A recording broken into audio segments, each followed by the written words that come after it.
Hello, everybody. It is Sunday, July 5th, 2026, and you're listening to the Super Gamecast.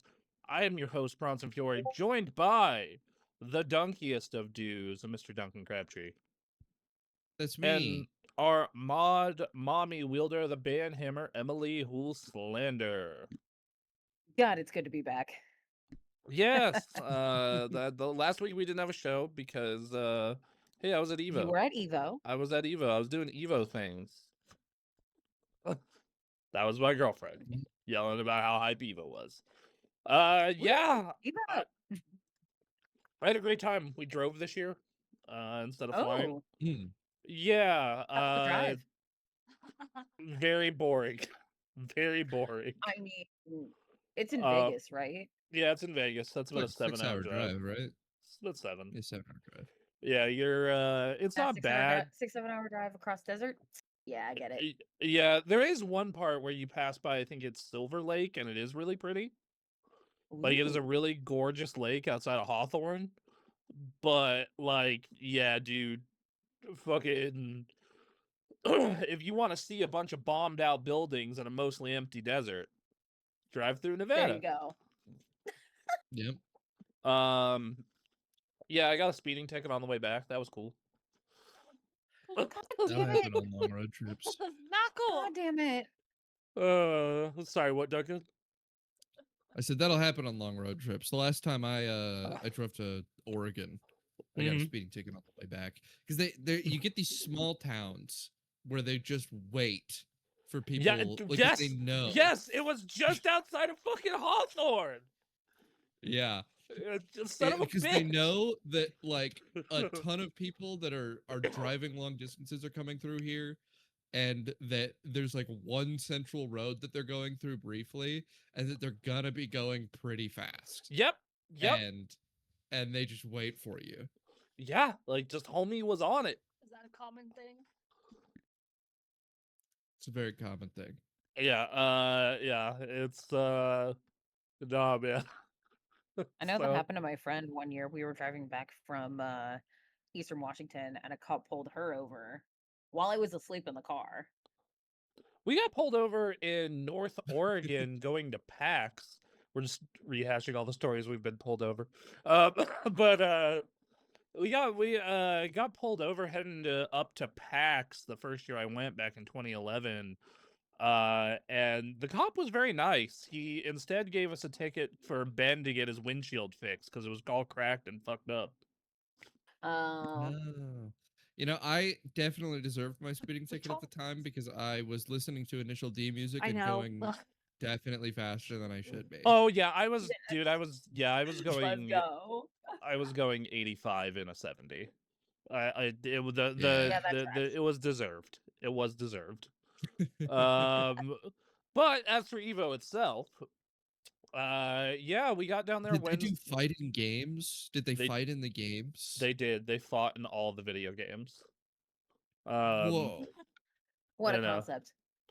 So yeah, no, it was awesome. Though I got to meet Daigo, and he signed one of my prints. That was sick as fuck. I got to meet the developers of Street Fighter 6. They also signed a print for me. We bought way too much art in Artist Alley. Like we have Phoebe just counted, and we have 49 pieces of art. Oh my god. It was a lot. They gave me some. Yes, and I gave you some. That's not including the gifts we got people. I hope you enjoy those. I do. Yeah. No, man. Yeah. So I we got some frames for them. Good. I love to hear that. I'm worried about Ray's. I am worried he is just going to leave them frameless, and I'm going to come over one day and be appalled. Godless heathen. Gonna judge you. But God damn it. It's like we're in our 30s, man. Get it together. At least I have mine in protective sleeves until I get them framed. Yeah, that's fine too. That's fine. But like just taping them to the walls and shit. What's the matter with you?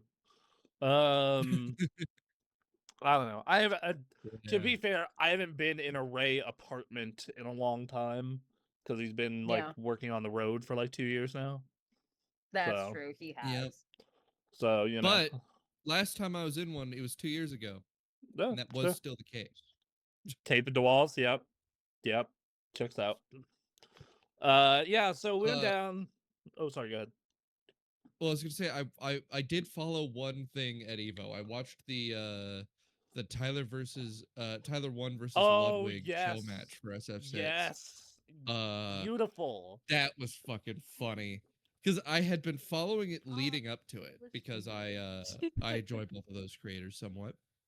And just the long build up of Ludwig not quote unquote not practicing at all. He anytime he would get like coaches, because they both got public figures as coaches. Yeah. Ludwig would get those coaches to go online independently and complain about how little he would practice. And he's playing the meta game, dog. He set up a bunch of shit about how he was gonna get absolutely pounded during this match. He was setting himself up as like the Omega underdog, like to the point where he was purposely getting people mad. This is my authentic. He was trying to make people believe that he didn't care about the match at all, and that he was just being a piece of shit and just being like, yeah, I'm just taking Capcom's money and doing the fucking match. He was very much playing the heel. And then he was just secretly grinding it crazy all the time. Which you love to see it. You love to see it. And then he made a fake leak of his practice. So he, like, I think it was like literally 1 week leading up to the match, he booted up a stream that showed his SF6 with him playing JP. Yes, and it was a Diamond 3 JP. And he was like, "Oh shit!" And then he closed it all like it was a leak that he was a Diamond 3 JP. He wasn't playing JP at all. He was playing Marissa. He completely faked it. He was playing Marissa, and he wanted to get Tyler 1 to start grinding only matches against JP, so that he would know that matchup and not know the matchup they had going in. And then on top of that, Tyler 1 was positioning it so that everyone was going to like laugh at Ludwig as much as possible when he lost, by just trying to grind rank to be like way over Ludwig as much as possible. So the way he was doing that was the most degenerate possible way to grind rank that you can. He was one and doneing every single match. Yes, he would only fight you once, and then immediately he's done. No, he would fight you twice if you were an easy win. He would fight you twice if you were an easy win, because you get more points. Yeah. And then if you were a player that was difficult in any way, he'd block you so that he couldn't match up with you again. So it curated the entire player base of SF6 to only people he could beat. And he also blocked anyone. He was also blocking anyone who was playing JP or anyone who was playing Ingrid. Yeah. Which I understand about the Ingrid thing, because fuck that character forever. I fucking hate playing Ingrid. So he was manipulating the system so he would get as high a rank as he could. So he got High Master. So that everyone was going to Ludwig and going, "Holy shit, Ludwig, you're like a fucking chud. You're gonna get obliterated. He's a fucking High Master. What are you doing?" But he kind of got a false High Master. So then, what Ludwig was doing was that he picked Marissa because Marissa is a character that you can get a very specific play style going, and you need to know how to counter that to be able to beat her, right? Like you have to account for her play style to beat Marissa. And because Tyler 1 was like, I don't fucking care about any of that, grinding rank, he had no idea at all how to beat Marissa. And so it was a 1st to 10, and he got beat 10 to 3. And the funny thing about that is like, I am someone who does not spend much time in training mode. I think across my account, I have like 100 hours in rank, probably 20 hours in training mode across That my tracks. yeah, that like it is a pretty bad skewed average because I don't like training mode and I like to fight. Um but that said, you would think, but I guess the way he was playing the ranked sets is he wasn't doing full sets. He was one and dunning. So, and one and dunning means you're not gonna like be fighting Marissa a bunch, so you don't know the gimmick. Because like I am, She's a low population character. yeah, like I am a diamond 5 on my best character, and I know the Marissa matchup.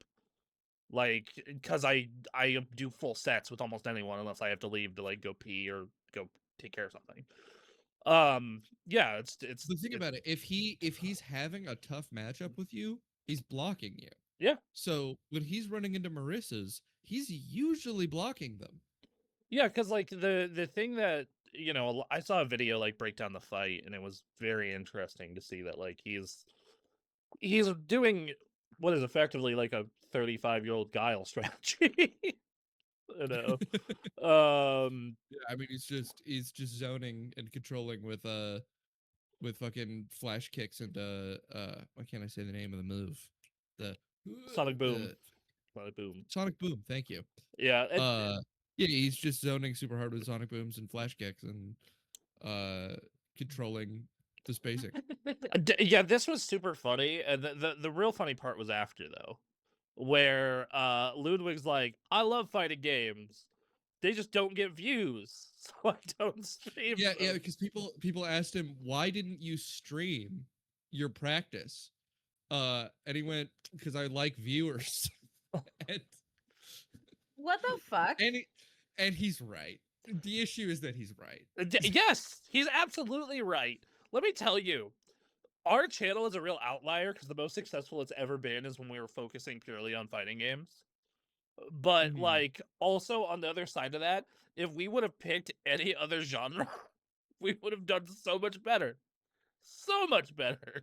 You know, A lot of people are going into this thinking like Ludwig has no fighting game background. no, he has a Uh, he used to play competitive Smash. Um, yeah, he was a big melee guy. I mean, he even like he melee TO'd. Like uh he comes from that community. So he's at least, melee's kind of fighting different game from the adjacent. main FGC, Yeah. but it's the same vibe, It's right? the same vibe, and like I'm surprised how quickly he picked up using a not a stick, god, a leverless controller and doing combos and whatnot. I am Mhm. surprised how fast he picked that up, but like otherwise, like yeah, I think he also goes out of his way mhm. to to not use modern Yeah, because and he talks about it on his podcast after the match where he's like, yeah, I wanted to set it up so that I'm like the moral superior with my way of play. that's pretty good. That's pretty good. I am someone who plays modern on almost all my characters except one. Uh, Hmm. part of it is a laziness thing of not wanting to learn combos for every single character on the roster. And also just it's easier for the pick up and play and have a good time, and that's what I'm here for at this point in my life. Um, so but that said, like, yeah, like that the if for some reason Japan is really cool with modern, but there are some people in the U.S. who like look down on it. It's really weird. Guys are assholes. uh it's what's funny though is that fighting games comment Mhm. got a ton of people on Twitter really mad at him. Yes. Right? That I And mean, you and basically went to like the mecca of fighting games and said, "Boy, howdy, no one likes this shit, huh? Look at this lame yeah, shit." and his buddy Slime that was on the podcast with him afterwards, who's also he's a huge fighting game guy. He's like way into Tekken. Yeah. And he plays a ton of Street Fighter. Uh and he he was talking to him about it, and Ludwig's response about it was, "Ah, man, have we just become pussies?"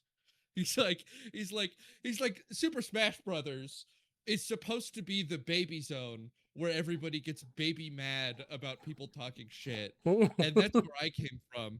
And like, and he's like, and I can't talk this much shit. I can't make these fucking jokes Uh, on stage.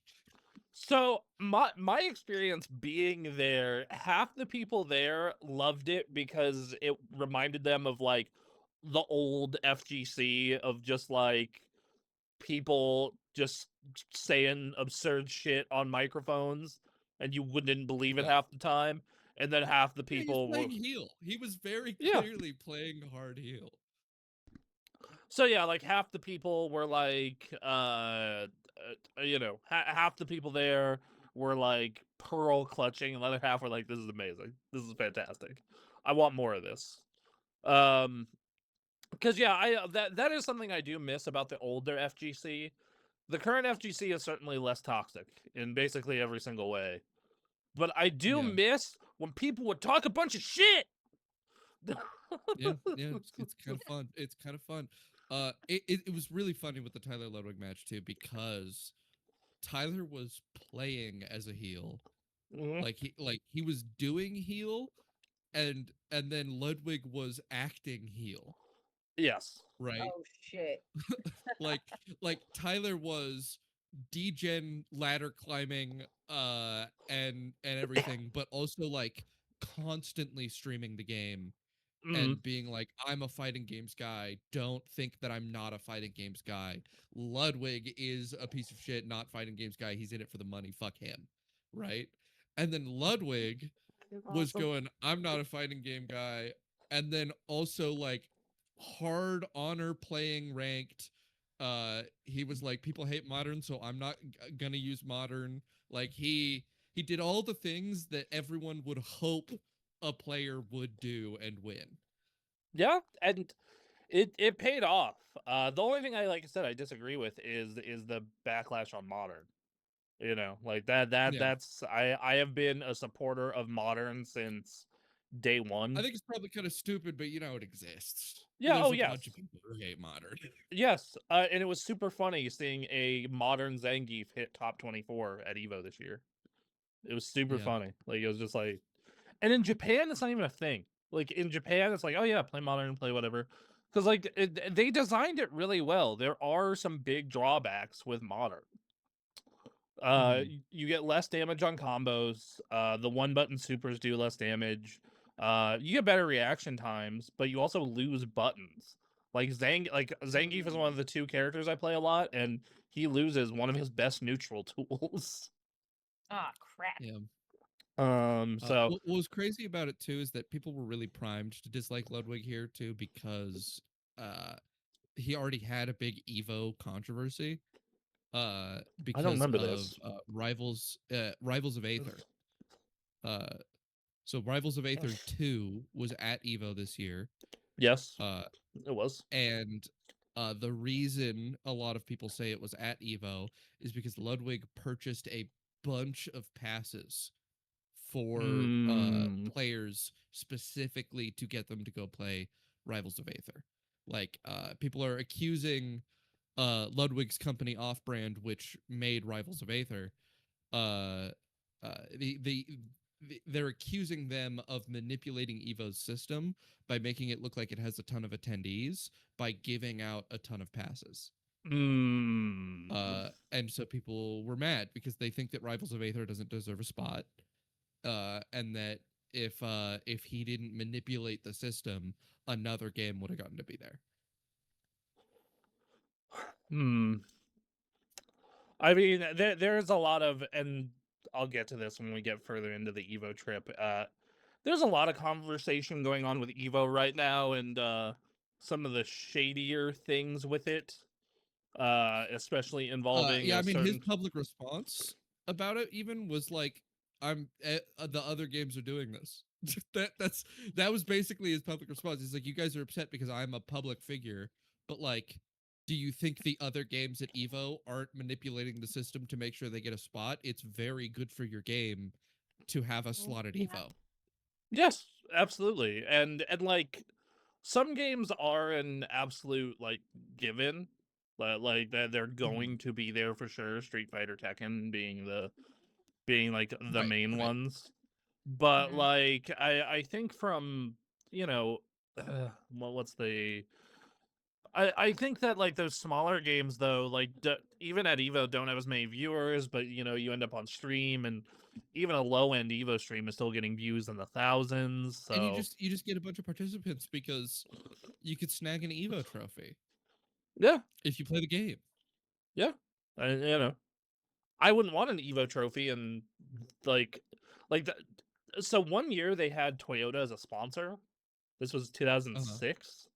And they, because Toyota wanted a car game there, or a game with cars in it, so Mario Yeah. Kart DS was at Evo for 1 year.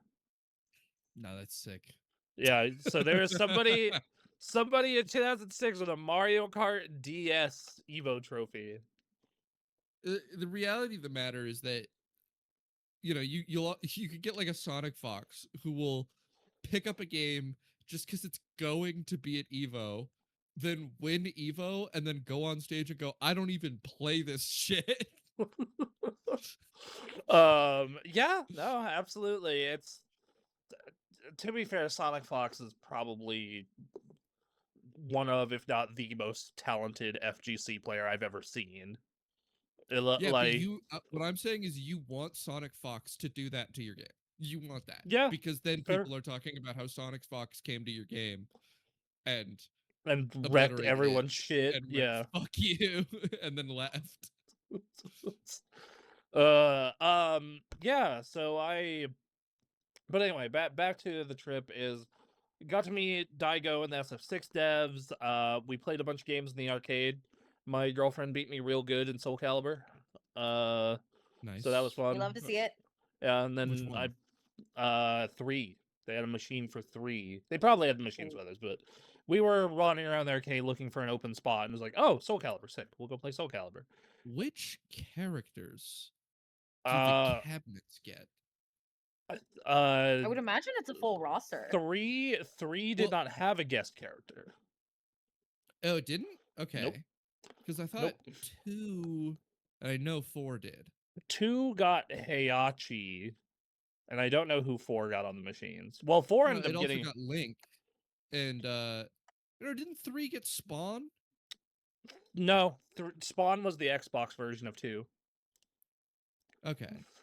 It just makes me curious. If I run into a Soul Calibur 2 cabinet, am I gonna have Spawn or am I gonna have Link or Heihachi? Like who's gonna fucking show up? Well, let me find that out for you.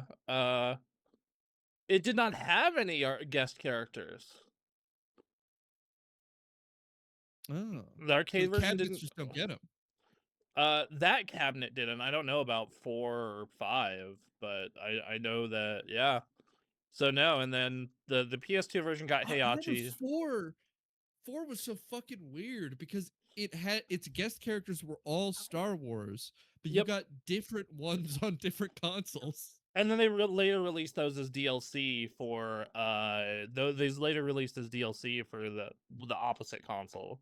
Like I had that game on PlayStation 3, and then eventually they put out Yoda, and I was like, oh god, I never want to play this ever Dude, again now.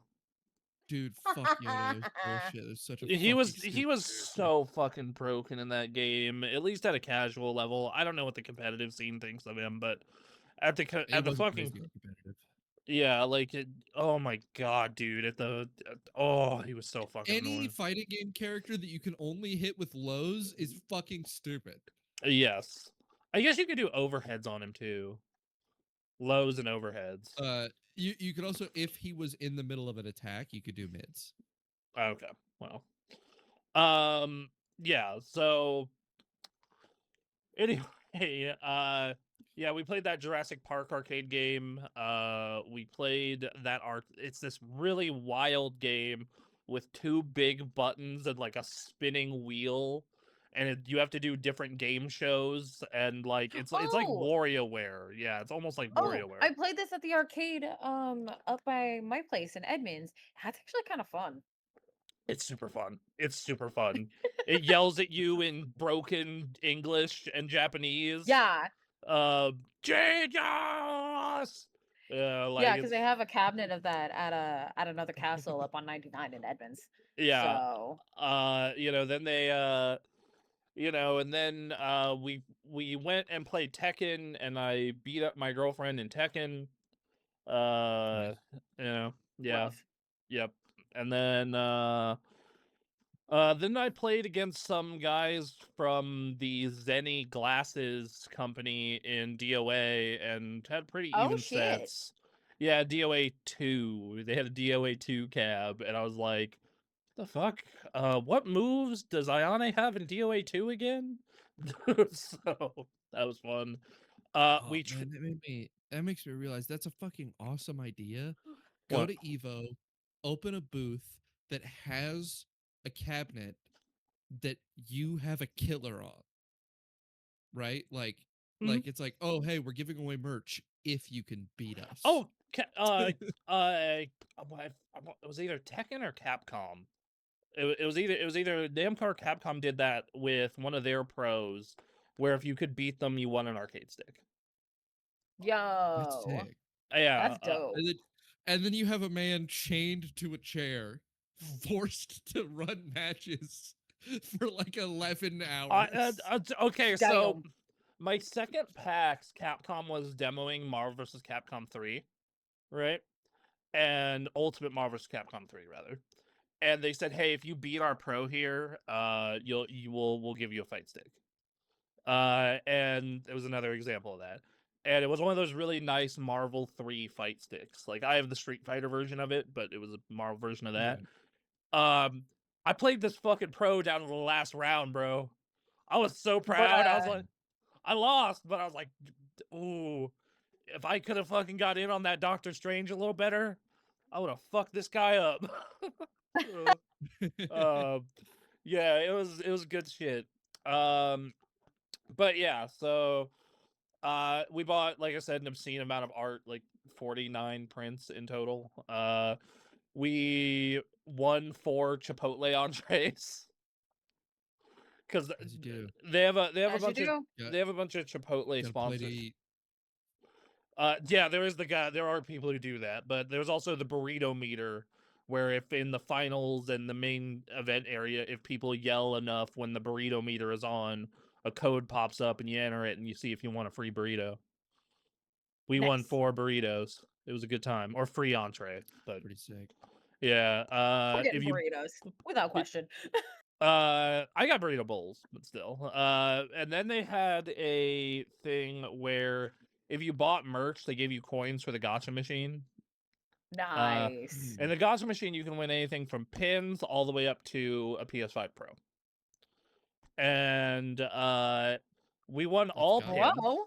for you. So we won all pins, and my girlfriend got a sparkly pin and a blue pin and a black pin. I got Yeah. 3 fucking black pins. Hell yeah. What the fuck? Sick. The unlucky gotcha pulls. Oh no, dude! You want to talk about unlucky gotcha pulls? In Artist Alley, there was this person where you could pay them $5, spin their gotcha wheel to win art or something from their booth, and I won nothing. I got the fucking sorry, you didn't win anything. Here's this like tiny print that has a QR code for my company on the back. What the Amazing. fuck? That's some Good shit. shit. Oh my Yeah. god. So I did gamble in Vegas, and just like what happens when you go to Vegas, I lost a bunch. So There you go. All's well that ends um, well. yeah. So yeah, we went to this really great Italian place called Allegro, and the Win Buffet again. Both were fucking delicious and great time. Yeah, no. I went 1 and 2 this year instead of 0 and 2. I improved. Nice. And Nice. I can, and like, man, oh god, just I and like going to Evo has put the fire of fighting games back into me. Ever since I got back, I've been playing Street Fighter almost every night. Street Fighter Nice. and Dead or Alive, I've got Zangief up to Diamond 1, Akuma up to Diamond 2. Uh, you know, I need to get into training mode actually, so I can because there's something I'm doing where I need to get better at drive rushing off of a hit confirm and then going into a combo. I'm fucking terrible Mm. at it. I'm not sure if you've ever seen the episode of Futurama. It's just like, you have stupid fingers.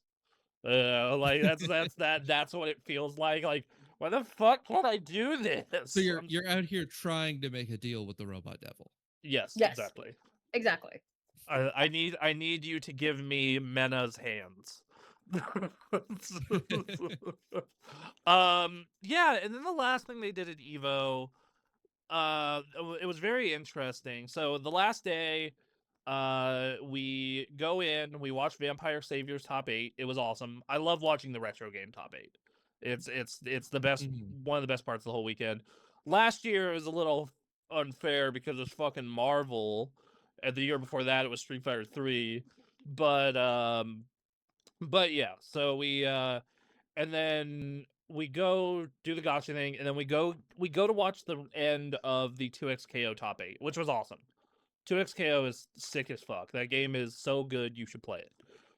Especially because you can play 2v2, and if you have a friend who's decent, you guys can learn together. It's a good time. But anyway, so we go and we watch 2XKO, and we have a really good seat.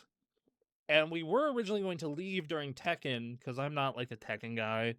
But we realized our seat was really good, but people were coming in if we left to go like play more in the arcade or go check out other stuff.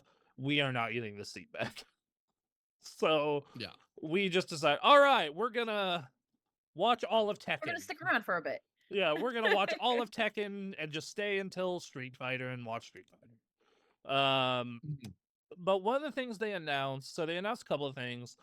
They announced the last team for Marvel Tokon. Marvel Tokon, which was Samurai Outriders, which announced Deadpool, Loki, and Blade. Deadpool is an interesting one because he has a bunch of moves from different fighting games and references to different fighting games. Like he even does like the toasty Mortal Kombat thing. Oh my god, yes. Yeah, it's pretty great. Then they announced I forget his name. I think it's Kenshiro from Fist of the North Star is coming to City of the Wolves. So that was the thing. Yeah. And then they showed off the new Virtual Fighter, and they showed off Bob for Tekken 8, and Lux and Samira have been announced for 2XKO. And then this part was interesting, where they talked about their new locals initiative, which I am glad the FGC is a little skeptical, which I understand that because for those of you who don't know, the Saudi Public Investment Fund bought Evo last year. Yeah, it was last year. And they they're adding more events, and they're making it more corporate. It didn't really feel like that being on the show floor, but prices did go up, so attendance went down, like just small little stuff. And so after that, they announced this year that they are doing a locals program where they are going to have an official Evo directory site, right? Like it's a website that's all about like listing your community in the Evo directory. They're gonna have put your zip code in, and then you can find your Evo. Right? Yeah, is that the idea? It's put your zip code in and find your local, basically. That's the big part of it. And then they're gonna have an interactive locals map. and then an FGC event calendar, and pretty much every big FGC. Now, I did suggest to the Reno FGC, like, we should at least be listed in the directory. People are going to use this. Like, we should, like, I don't think we should get involved beyond that. Like, fuck their money, because I'm going to get into that in a But second. you should at least be in But the directory just if so it's, people know, hey, Reno's yeah, here. like if it's, yeah, if Yeah. it's, sorry, go ahead, Doug. Yeah, I mean, fighting games have needed an easy centralized way to find your locals. Mm-hmm. Because I know that when I first looked for Reno locals, Mm-hmm. it took me a bit to find the Reno FGC Discord, right? Yep. Uh, You have, and that's how you find it. Like you have to find your local Discord that then tells you where all the events are at. And there, someone involved there somewhere will be like, oh hey, here's a Facebook group or something that is like the thing that comes up when you actually Google it, mm-hmm. that then gets you there. And I've thought before that I'm like, oh, it's weird that nobody's taken advantage of this gap and just made we are Well, the central authority for this. well, Look on our thing and you'll find it. there are websites like that, but they're not linked to anything, so it's like it's hit or miss. On like the Reno one is listed on one of those sites, but those sites aren't common knowledge. Yeah. Um. So we need something ubiquitous and big enough that if you type in fighting games near me, it just comes up. yes, and that's what this is looking to be. There aren't many listed yet, but you can start signing up for it now. They're having an event calendar, so like Reno has a. I'm going to be generous and call it a major for Smash and Street Fighter coming next week. Actually, if you want to come, I'm considering going. If you want to come, let me know. But yeah. So it's a big locals directory, and hey, big fan of that. Then they have an event calendar, and the last part is interesting. Evil Locals and Grants Partnership Program. Which, if you're a TO who needs more setups, financial support for venue fees, production, staffing, graphic designers, trailer makers, social media best practices, introductions to commentators, or pretty much anything needed to run your event, we want to support you. We have $1 million available to help organizers around the globe level up their events, start something new for their communities, or get funds needed to keep healthy local going for another year. Applications for the Grants and Partnerships program will go live in the fall. If you're a TO and have questions, you can reach out to us. We want to hear from as many TOs as possible to be ready to collaborate when the game goes live. It's Evo franchising. Yeah, like, okay, so I guess I want to know the terms and conditions of these grants. Hey, my girlfriend subscribed to us. Yay. Thank you. Thanks, 25 months. She's been here for 25 months. Yeah. Yeah. We've been dating for 48 months. Over 48 months. Anyway. So That's nice. That's good. Yeah. So anyway, grants and partnerships program. The big thing that people here are, concerned about is like, oh, is all this blood money going to infect the FGC entirely and make it dependent upon the blood money? And then Yes. Next question. And then what are the terms of these grants? Of course, that's another big one. And then it's just a lot of people don't like Here's the thing. Mm-hmm. A morally upstanding local Yeah. will refuse to join the Evo partnership program where they give you money for free Mm-hmm. because it's blood money. Yep. And they will get in return for that nothing. Mm-hmm. Like they're not going to get more players. And then when your local does do it, and if you already go, you're not going to stop going. Mm. So, like, I mean, maybe a few people will, but on scale, probably most people won't. Mm. Evo didn't get smaller this year. No, it did. Less attendees. Oh yeah, Yeah, but you they know, dropped from it, 12 to 10. But anyway, continue. Ooh. oh no, so major. Anyway, sorry, go ahead. But you know, it's like Evo's still huge. It doesn't matter if the Mm-hmm. Saudis own it. Evo's still huge. It's still staying huge. Your local is not actually going to change materially very much if they take if they take Evo money. And most people, like in general, aren't going to know that you know I don't know. Evo is now tangentially related to the murder of Jamal Khashoggi. I think that like the FGC is a little more tuned in than most places, but I do think there's generally pretty aware. I don't think that this program will get a crazy amount of backlash. I think that there will be some minor backlash to some places taking it. But I don't see a reason why this shouldn't be successful, aside from the fact that it makes no money for Evo and is not like a good strategy. It doesn't actually do a lot for them. I don't think it will. I mean, one, I think it's such a small amount to their handlers that they're like $1 million. Yes. That's like nothing. Which, to be fair, $1 million with how cheap. I don't think people understand how cheap it is, like relatively, to run a local.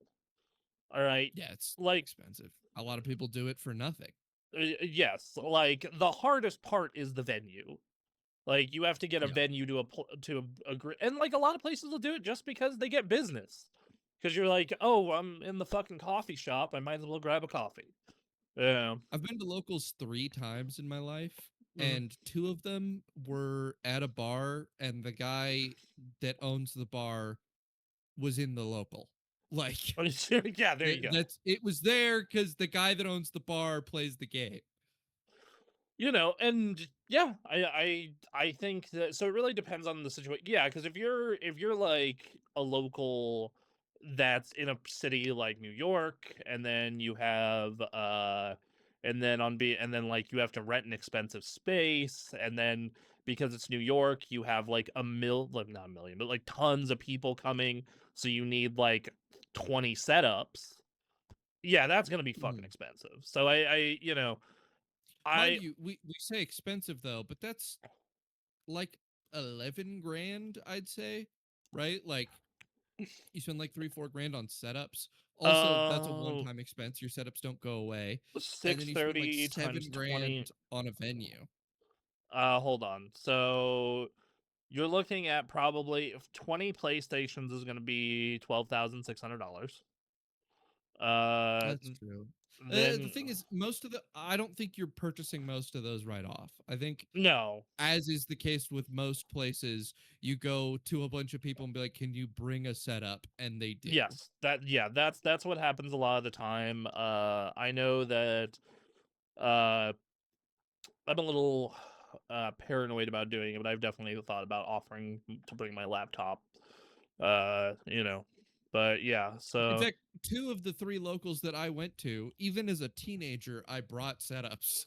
so Like, Reno has split. It's like Reno used to have its locals run by one guy, and then COVID happened, and then it got moved to a new group of people.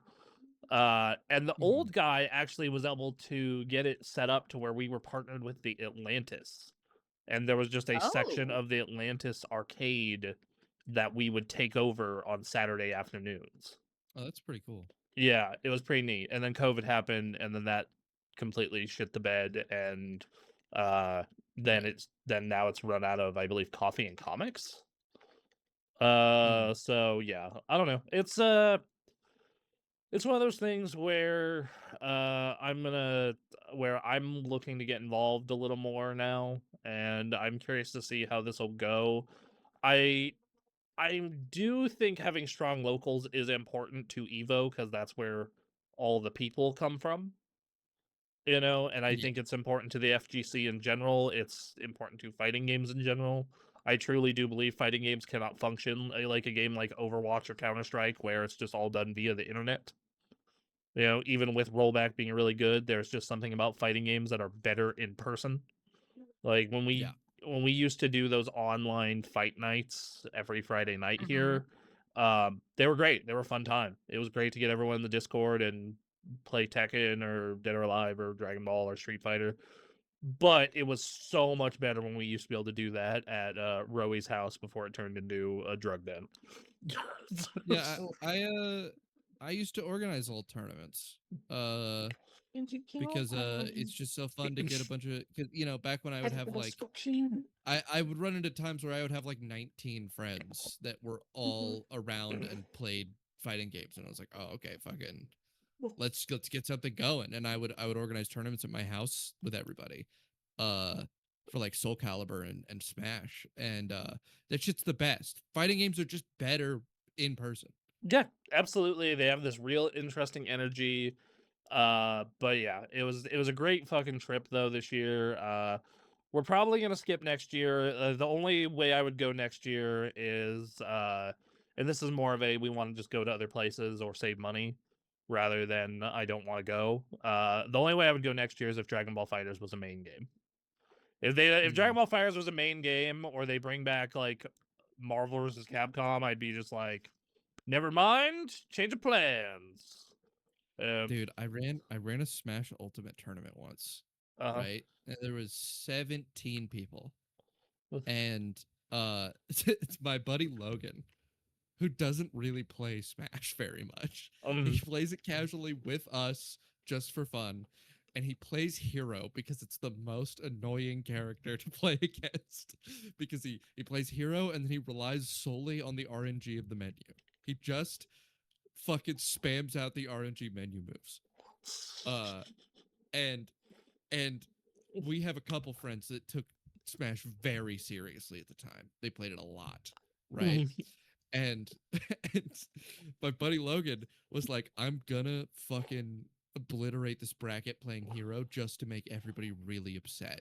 And so he practiced for like 2 days beforehand. Like he barely practiced. Came in, got second place at the tournament overall, and our buddy Greg was just so fucking pissed. And when his set against him came up, he's like, I can't believe you. I can't believe you're doing this. Why? You don't even care. Why are you doing this? And he's like, I just want to see you mad. I just want to see you angry. Duncan, hear me out. How about you and I just start going to locals and playing a whole bunch of fighting games? Maybe. Good way to. Good way to. Been into a fighting game for a while. There's a lot to choose from. That Avatar one's out in 2 weeks. I was in the beta. It's pretty good. It does seem cool. You know, Marvel Tokon is going to be easy to pick up and play. I played that beta as well. Combo system's really easy to pick up and learn. It's a good time. You know, I will say the Reno scene seems mostly into Street Fighter and 2XKO and Guilty Gear. But yeah. I like Guilty Gear. Guilty Gear's cool. I'm bad at it. I'm really bad at Guilty Gear. I'm really bad. I am too. But they added the girl from that Cyberpunk anime I like, so I will play it. You did add her. Yep. Yeah. Well, that's cool. I'm glad Evo was fun. Yeah, and while I was at Evo, to go to our next story, my girlfriend got on the list for the privilege to soon maybe purchase a Steam machine. Did you see? I sent to you. I am also on that list. Did you get the email to buy it yet? Want it? No, I did not get the email to buy it yet. Keep me updated. I'll let you know. But I don't want that, so I signed up so you could buy it if you want it. Well, so it depends. So yours is the 512, and we were looking to get the 2 terabyte, which I don't know. 512 with controller. Okay. Is what they offered me. Okay. Yeah, so we're kind of just waiting to see whose comes in first and if we want to take the lower storage. We'll keep you updated. I just signed up for all of them so you would have more chances. Well, thank you. You and my girlfriend were the only people who managed to get on the list. Interesting. Phoebe got the best one though. She got the 2 terabyte with a controller. She That's pretty wild. she's we're just waiting on the email. Like I'm just like I've been bugging her like check your email today, check your email today. You know, but no. So that thing came out and originally I was not super interested in it, but then I watched the Giant Bomb review and the Digital Foundry review, and they both kind of said the same thing, where this is a product for they've given me a Venn diagram of this is for people who want to play their PC games on the couch easily like a console and have a lot of disposable income. And Yeah. that was the Venn diagram. And my girlfriend texted me after watching the review, being like, "Hey, I am in that Venn diagram." I'm like, "All right, I guess we're Yeah. buying a Steam machine then. Okay, cool." You're like, I have a well-paying job I hate, and I like my couch. Yes, exactly. Yeah, that absolutely sounds like me right now. Yeah. So it's one of those things where she was very interested, I was sort of interested, so we put in for it and luckily got one. Hasn't gotten here yet, hasn't shipped yet, but man, a lot of people are really fucking mad about this thing. Like, so Yeah, they mad. are. You know, like that. I don't know what world they were living in where they thought this thing was going to be like sub $1,000. The consumer is always 3 years minimum behind current pricing. I, Always. I, I, I would say Yeah, right now they're like 5 Yeah. maybe more. because of 3 years is just the minimum. well, yeah, fair. Yeah, good point.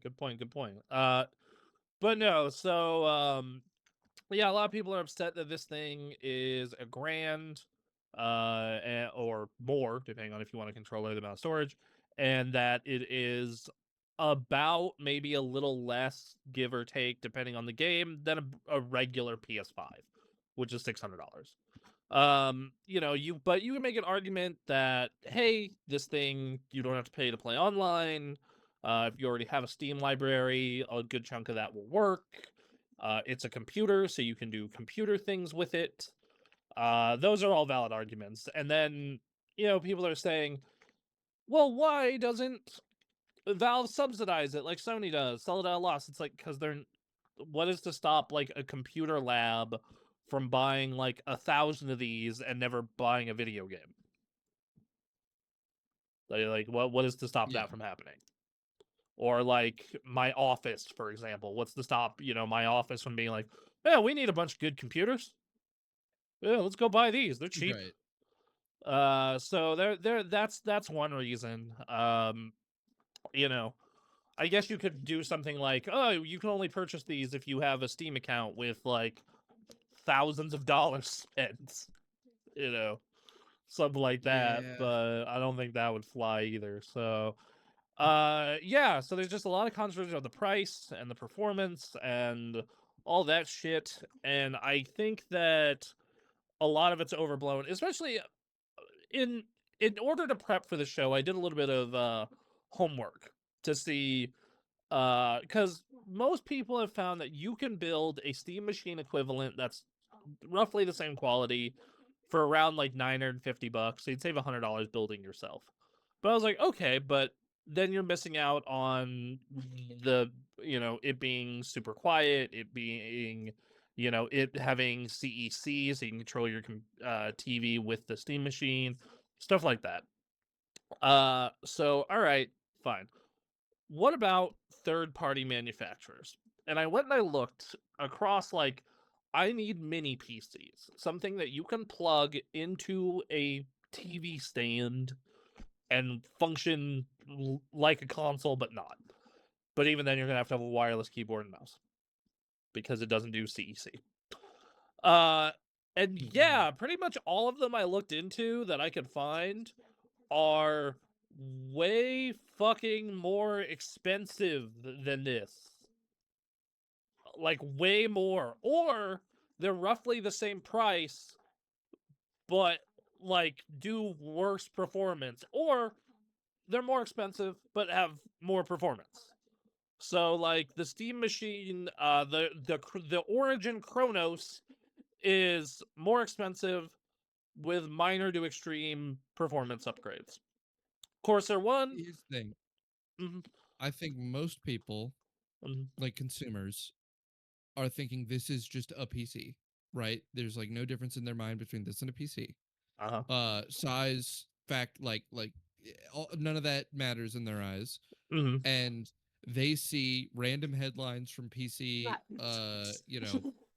builders that they can make something with similar performance for slightly cheaper. It's usually like, oh, we could do it for 950.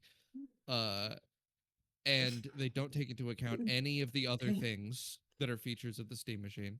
yeah, And then they also don't know anything about that build, right? They have no yeah, capacity to investigate the quality of that build. They just know that the performance is similar, right? Uh and they go, fucking Steam, that's crazy. What are you guys doing? And that's like the entirety of this controversy. It yeah. it fully relies on the fact that the average consumer is not familiar with uh with the cost of PCs or with the factors of like what of their build. And I also think it partially relies on like some people are expecting this to be like a console. They're like thinking of it as the Steam Right. console, and they're expecting console pricing. But as we're about to find out in the latest story, console pricing is no longer console pricing. Everybody, unless you're Nintendo. Yeah. And like I said, people's pricing thoughts are minimum 3 years behind, but some people they're back in the 360 era still. Yep. Back then, a console was $400 at launch, then 300. Like, which Yeah. that's never happening again. Everybody, you have shown that you will at minimum pay $500 for a console. We ain't ever going back, baby. It's not Yeah. happening. So yeah. I don't know. I'm gonna buy one and see how it does. I'm most concerned about performance in the long term, especially because you're hooking this up to a 4K television. But Mhm. it at minimum it'll be good for indie games, JRPGs, smaller stuff. I think the big concern is when you start trying to plug stuff like Spider-Man into it or James Bond into it. But even then, it's getting around PS5 level performance, so you're kind of like, well, yeah. And this is another trend towards if this thing does well, which we'll see. Hey, devs, you should really consider optimizing your games better because hardware it ain't getting cheaper, baby. It's not getting cheaper. Uh they should start promotion packing it like with With games. you mean they should start selling the Steam machine with games? Yeah. Okay. What games would you suggest?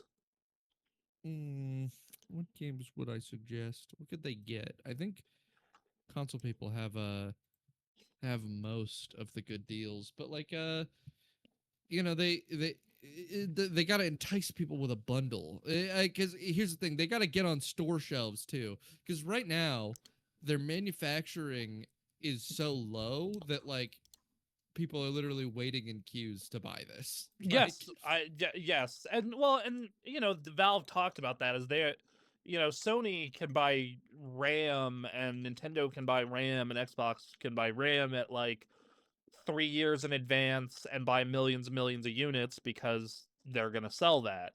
Versus Valve hardware. I love Valve hardware. I think the Steam Deck is one of my favorite devices of all time, but the Valve.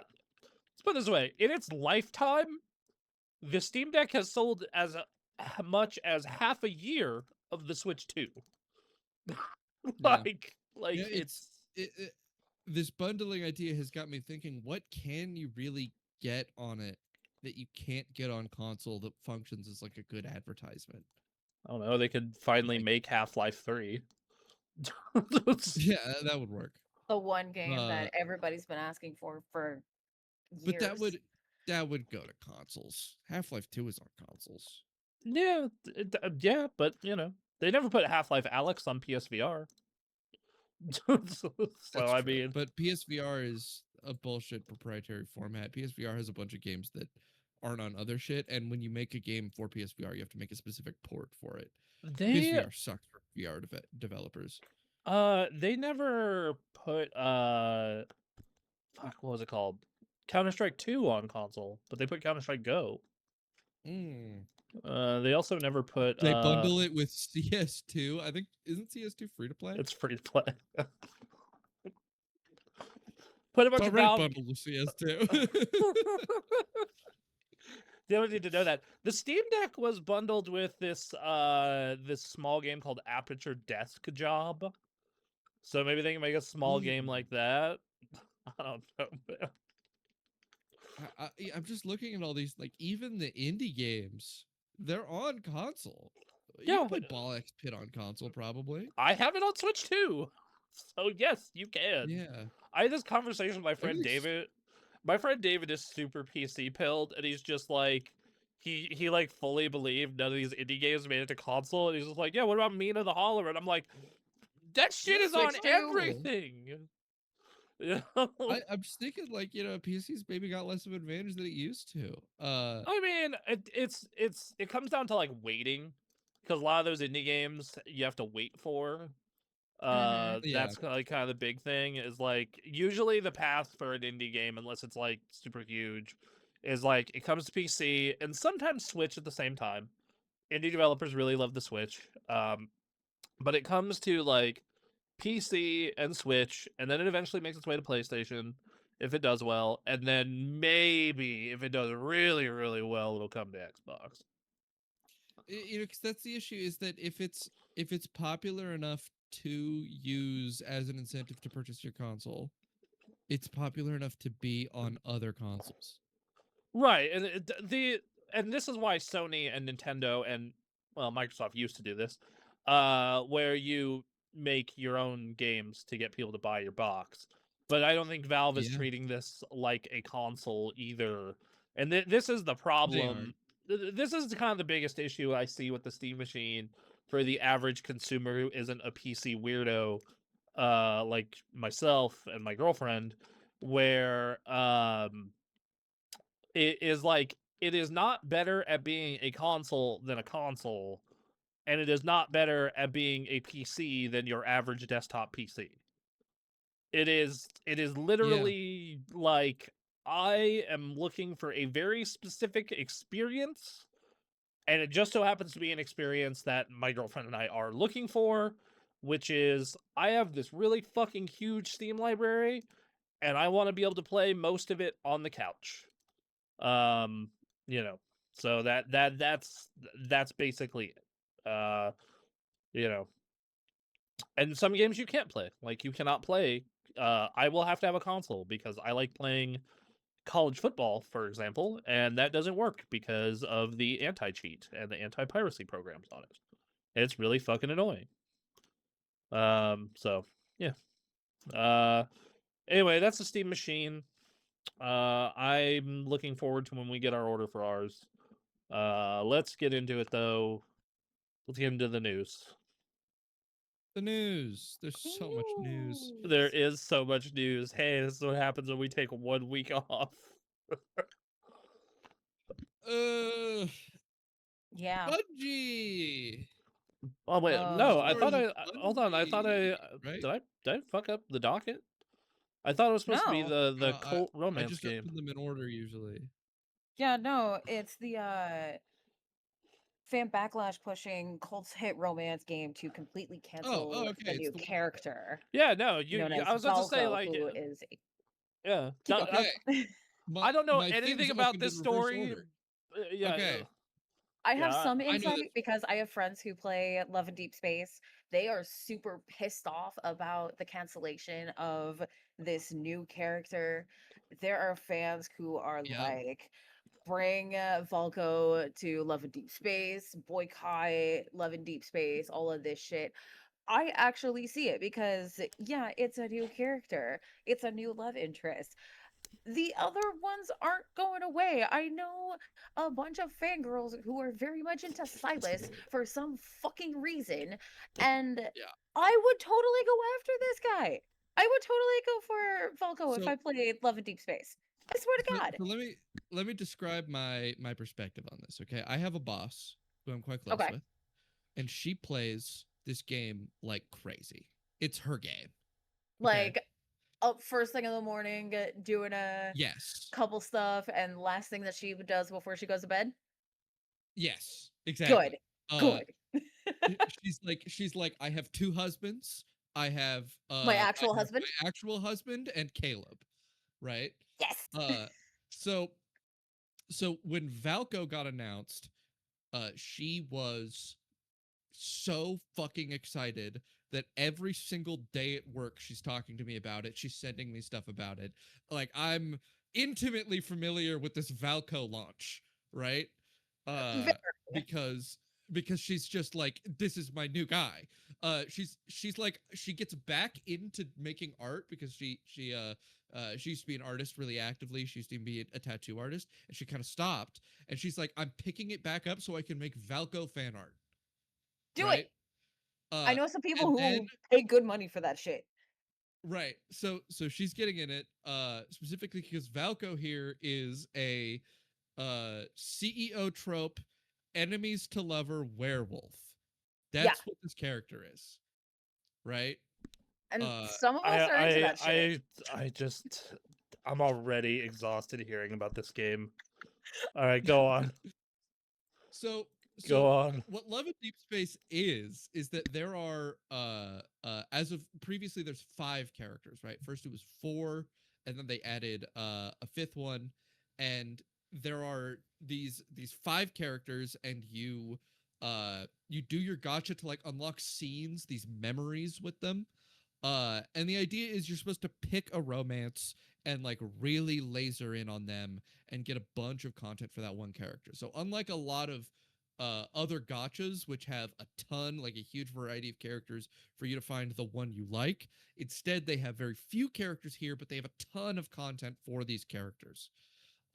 And when you're rolling the gotcha, uh, there's this problem that people have is that you are evenly rolling for all of the characters, right? So you only give a shit about this one, but there's 4 other characters, and you're gonna get a bunch of stuff for them too. And you're like, ah, fuck that, I'm not even looking at it, right? So part of what got the Chinese audience really upset was I don't care about this character, and I'm going to start having to roll his stuff also, and it will reduce the percentage chance of me getting stuff for my interested character on the gotcha. Uh, that was part of it. The other part of it is that they think he's ugly. Uh, just Yes. in comparison to the other characters for Chinese sensibilities, they think Valko's fucking ugly. All right then. Uh, they believe he's designed specifically for Western audiences. Uh, there's also a homophobia angle here. There is a huge proportion of these women that are annoyed that and say that he quote looks gay, right? Uh, and rumors started going abound in China Oh. that Oh. they were planning to modify the game to allow your protagonist to be a man instead of because your protagonist character is like she's a character, uh and obviously she can only be a woman because this is targeted towards women. And so people have been getting upset about the idea that this character is the beginning of a larger movement to make the game more universal and for foreign audiences. So the response is that a ton of Chinese fans started like violently harassing the developers of the game. You're talking death threats, doxing, like massive campaigns, and like on individuals. They would go out of their way to find the people that make the game individually and harass them. Uh, and this happened on such a huge scale. On top of boycotts, there was a huge amount of boycotts where people just stopped purchasing anything in the game. They stopped playing the game, and they ran huge social media campaigns getting them to remove this character. They just wanted him to not release this guy at all. And so the company Paper Games announced that they're not going to release him, right? But the big thing, and this is what I think most of the stories aren't really covering, is that it seems like the actual primary reason for them not to be pursuing Valco as a release, it isn't just the monetary backlash or the fan response, but it's also that a huge amount of these fans were reporting the game to the government for obscene content. What? A huge amount of these fans were reporting the game to the government for obscene content and being, quote, harmful to women, right? I mean, And there is there's rumors that the CCP has stepped in. Importantly, companies of this size all have representatives of the CCP working there. It's just legally a requirement when you're this large of a company in China. And there are committees for online content regulation in China that specifically deal with content for games and for online media and for kind of youth media is kind of a whole thing that they have advisory boards that deal with. And ever since this has happened, there's been a sentiment from two of the primary advisory bodies that they're against this game, that they are against the way this game works. They're against the way it markets to its audience. They're against basically entirely what it is, which is, look, this is a gooner game. All right, this game is pornography. It's important to note that, like, this is basically porn, right? And that's fine. I think that's fine. I think let the ladies goon, right? But the Chinese government That, by is the not way, that quite is our as that's our agreeable towards podcast that. title. Let Let the the ladies ladies goon. goon. Yeah, I hold on. mean, I need to write that yeah. down. Give me a sec. Let the Uh, ladies so goon. so they uh uh they're in particular, Paper Games has actually already had another game that they make shut down by the CCP. They've already been instructed to stop publishing it and have taken the game down. Uh, and Pause. so they're hmm, I so by I keep ideas for podcast titles as we do the show, and I just text them to my girlfriend, like as a right, place to just like live, because I'm texting all the time, and she right. responded to it by giving me the 100 emote. Big facts. You gotta let the ladies game.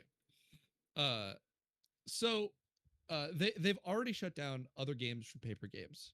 Uh, and they have a history of moral panics where they kind of get notified of something and step in and go, oh, this is a huge problem. And they shut down a bunch of online content. In particular, in 2019, this happened to light novels, right? For online self-publishing platforms for, things like fan fiction and just independent novel publishing mediums, right? Mm. In 2019, hundreds of novels were banned by the CCP and had to stop midway through their publishing because they didn't like the content that was in those books. And they were banned for, quote, objectionable content. And the same bodies that are responsible for regulating those are responsible for regulating games like these. And so there seems to be a sentiment that that the CCP might be stepping in, and there's a chance that the whole game gets shut down as a consequence of people reporting the game to the government, only trying to get this part of the game not released, right? Uh, another big part of what got them reporting it directly to the government is that in a storyline that was updated just prior to this, there was a file labeled human drug trial experimental file with the numbers A-0731 in the game, and A-0731 731 is a very sensitive number in China because of the infamous Japanese army unit 731, which ran human experiments on Chinese citizens during World War II. Oh fuck. So 731 is a bad number. And specifically, human drug trial experiment file is what the number was associated with. So people got very mad. They got very, very mad about this being in the game and used that as a reason to report them to the government. And then there's also this controversy about, quote, women's safety issues. Because a lot of people who weren't very familiar with the game heard of the controversy about the character being introduced and thought that he's a rapist. Oh fuck. And so there is a degree of sort of aggressive, behavior from the character, right? I don't think it ever really steps into the territory of real non-con. But there is a big demand for non-con fiction in these circles, right? This character's a werewolf. He comes from clear inspiration from Omegaverse content, for which that is a very, very common theme, right? This is playing to tropes that is common in media, that is popular with women, because they know their audience and they know that this is a popular trope, and there's a lot of non-con in there. And so a lot of people were assuming that that is the case for this character, and then reporting this update as containing material that is harmful towards women as part of the story. This gamers are never gamers in all countries are never beating the allegations for being pearl clutching weirdos, by the way. It's never gonna happen. It's never gonna happen at this point. Well, and in particular, this is just mad anti-fans trying to make pearl clutching weirdos come out to be mad at the game to get this stuff removed. But their response was so massive to the character they thought is ugly that they got the CCP interested in the game, and there are rumors that the entire otome industry is going to be undergoing some review, and other popular games that are coming out at the moment, such as Silent Whispers, might be canceled because of CCP intervention. This is so fucking stupid. This is so dumb. Like I live in a world where the Chinese government is looking into Lady Gooner games because of other... Because the Lady Gooners think the new guy's ugly. Yeah, like... It's wild. And of course, Western fans are really upset because while Valko's very unpopular in China, he's very popular internationally. Here. Yes. Over here, I would like for this guy if I played Love in Deep Space. Maybe you should. Yeah, exactly. Maybe you should. Well, you don't get to now. He's not. They did cancel. He's not coming He's not being added to the game. Yeah, there are probably other ones though. No, that's the issue. Is that the other one, Silent Whispers, which has a very similar character to this,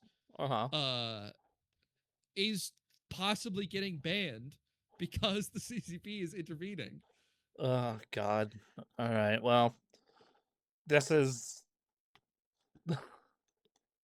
So it wouldn't be the first time it happened, and when it happened in the light novel space, it actually happened for a very similar reason.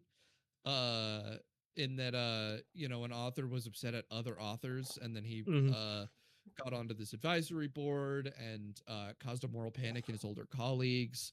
And then a bunch of super popular stories had to remove a bunch of chapters, rewrite entire sections of their stories, or even not continue entirely. You know, my favorite Chinese web novel, Reverend Insanity, it got to 2,300 chapters, was in the final like section of its story, and just had to completely end suddenly with no conclusion because there was too much objectionable content. All right, fair enough. Dear Lord, Yeah, God, but I'm just but that reminded. that I knew I had to bring it up on the podcast. I It's too crazy. I'm just reminded of that meme whenever I think of like stories like this. Like, why can't you just be normal? And then it's the kid in the back seat screaming. Like, just Yeah. Jesus Christ.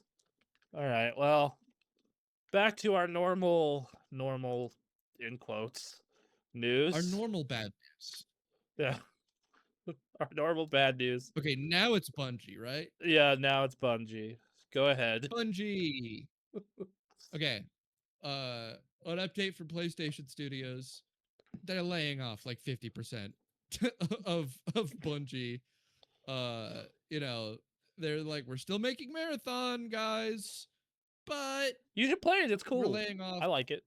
we're laying off a bunch of the team. Uh and so you know, rip Bungie. Everybody knew this was coming. In particular, this leaked quite a while ago because they weren't shy about it. They have been telling employees at Bungie to start looking for work as of like over a month ago. Jesus Christ. So like and you know, at least that's a kind thing to do. At least they were like, you should these layoffs are coming. You don't know if you're in them, but you should start looking for work because it's a fucking coin flip. Yep. Well, Especially yeah. in this industry. I mean, the real funny thing is Destiny has hit high consistent numbers now that it is dead. Oh yeah, Because it's because it's floating around. fucking good now. Yeah, it's just like we stripped out all the bullshit because it's the last update. Oh man, it makes everyone really want to play it. It's weird Yeah. how that works. Oh man, we stripped out all the bullshit because there's like less of a profit incentive, and now it's like cool. It's really good. Wait, when we add Sparrow Racing back in, people play it. They've only been asking us to do that a lot. Yep. Yeah, this is no surprise, especially considering the very muted response to Marathon. Lots of people on my LinkedIn were affected by this, and I keep seeing updates like over the past 2 weeks of just people from Bungie being like, "Oh yeah, no, I was at Bungie and it happened, so I'm looking for work." I'm like, "Yep, Yep. sorry, dude." Uh, it's pretty bad. And you know, there's been a lot of coverage as to why this is happening recently, and you know, Paul Tassis, for example, talked about it a ton. Hmm. And Jason Schreier talked about it as well on his channel. And it's just that Sony bought Bungie for 3.6 billion, and it just is not worth that. Like, Yes. it wasn't worth that. They inflated their valuation a ton, and then when they you know, when they brought him in and they're like, great, you're worth this much money, let's see the profit numbers that make you worth that much money, the numbers were just much lower. And you know, people just a lot of people are framing this as Sony being vindictive towards that deal, and the Um, reality of the matter is that it's not really being vindictive. They uh you know, they came in with a certain expectation of profit numbers, and the fact that the company inflated itself meant that they bought something that's consistently underperforming, right? It's off yes. out of the gate, it's underperforming because it tells them it's going to perform like this, and it doesn't. And then they go, well, we bought you under this expectation, you have to meet that goal. And everything Sony's been doing for Bungie is to get them to meet that goal, right? They've been cutting staff and all this because they need to reduce costs, and they need to keep the same income while reducing costs if they want to be worth the amount that they're supposed to be worth.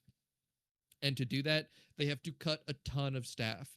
And that happened throughout them owning Bungie while Destiny 2 was in development. And the decision to end development on Destiny 2 was because they tried cutting all the staff that they would need to cut for them to get the numbers that they would need. And even with the most successful expansion Destiny 2's ever seen, it wasn't enough.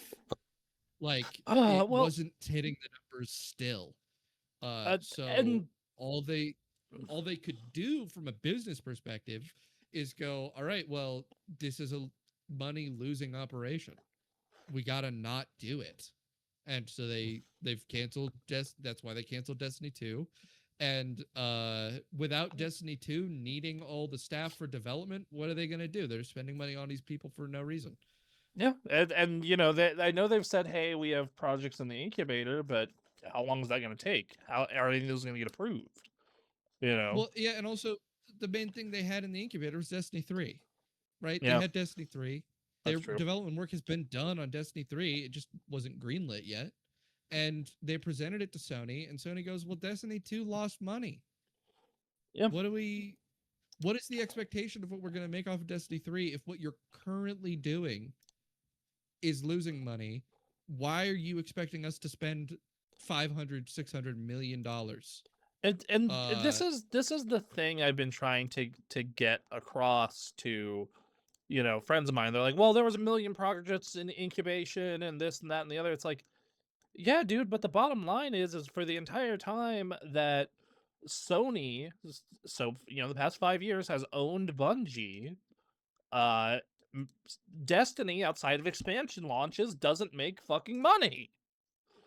yeah. So, you know, it doesn't matter that the active player count is high again. That's great, you know, I'm cool. Sony won't give a fuck. In particular, uh it's like they make money on expansion launches, but what their expectation is that they make up the money for the cost of developing the expansion, and Mhm. that's clearly just not happening. Yeah. Uh because like in between expansions, the cost of the game isn't the cost of keeping the game up. Uh the cost of the game is the cost of developing the next content release. Right, And exactly. the only way that this game is not making money means that the number of people that are buying the next content release aren't aren't enough people to make up the money that it costs to make that content release. That's why Bungie was going under and Yeah. needed to be acquired by Sony in the first place. Uh, and it sucks Well, because a ton of people were playing those content releases and they were good. well, and uh, what I remember Liana Rupert, the ex community manager, is like, yeah, if they didn't get bought by Sony, that studio probably would have went under. It is what yeah. her understanding was. Yeah, and that was almost certainly true. It's that every content release, and it sucks. It's actually among the saddest things in games I could think of because it's an example. Bungie really stuck to their guns Hmm. on good content releases as much as they could. Right? There's a ton of mistakes in Destiny's development, like a ton of very blatant mistakes that all come down to profit motive, right? The entire split of the Witch Queen and the Final Shape having Lightfall in between that expansion never should have existed. They were ripping content out because they were just like, we're gonna this is costing too much, right?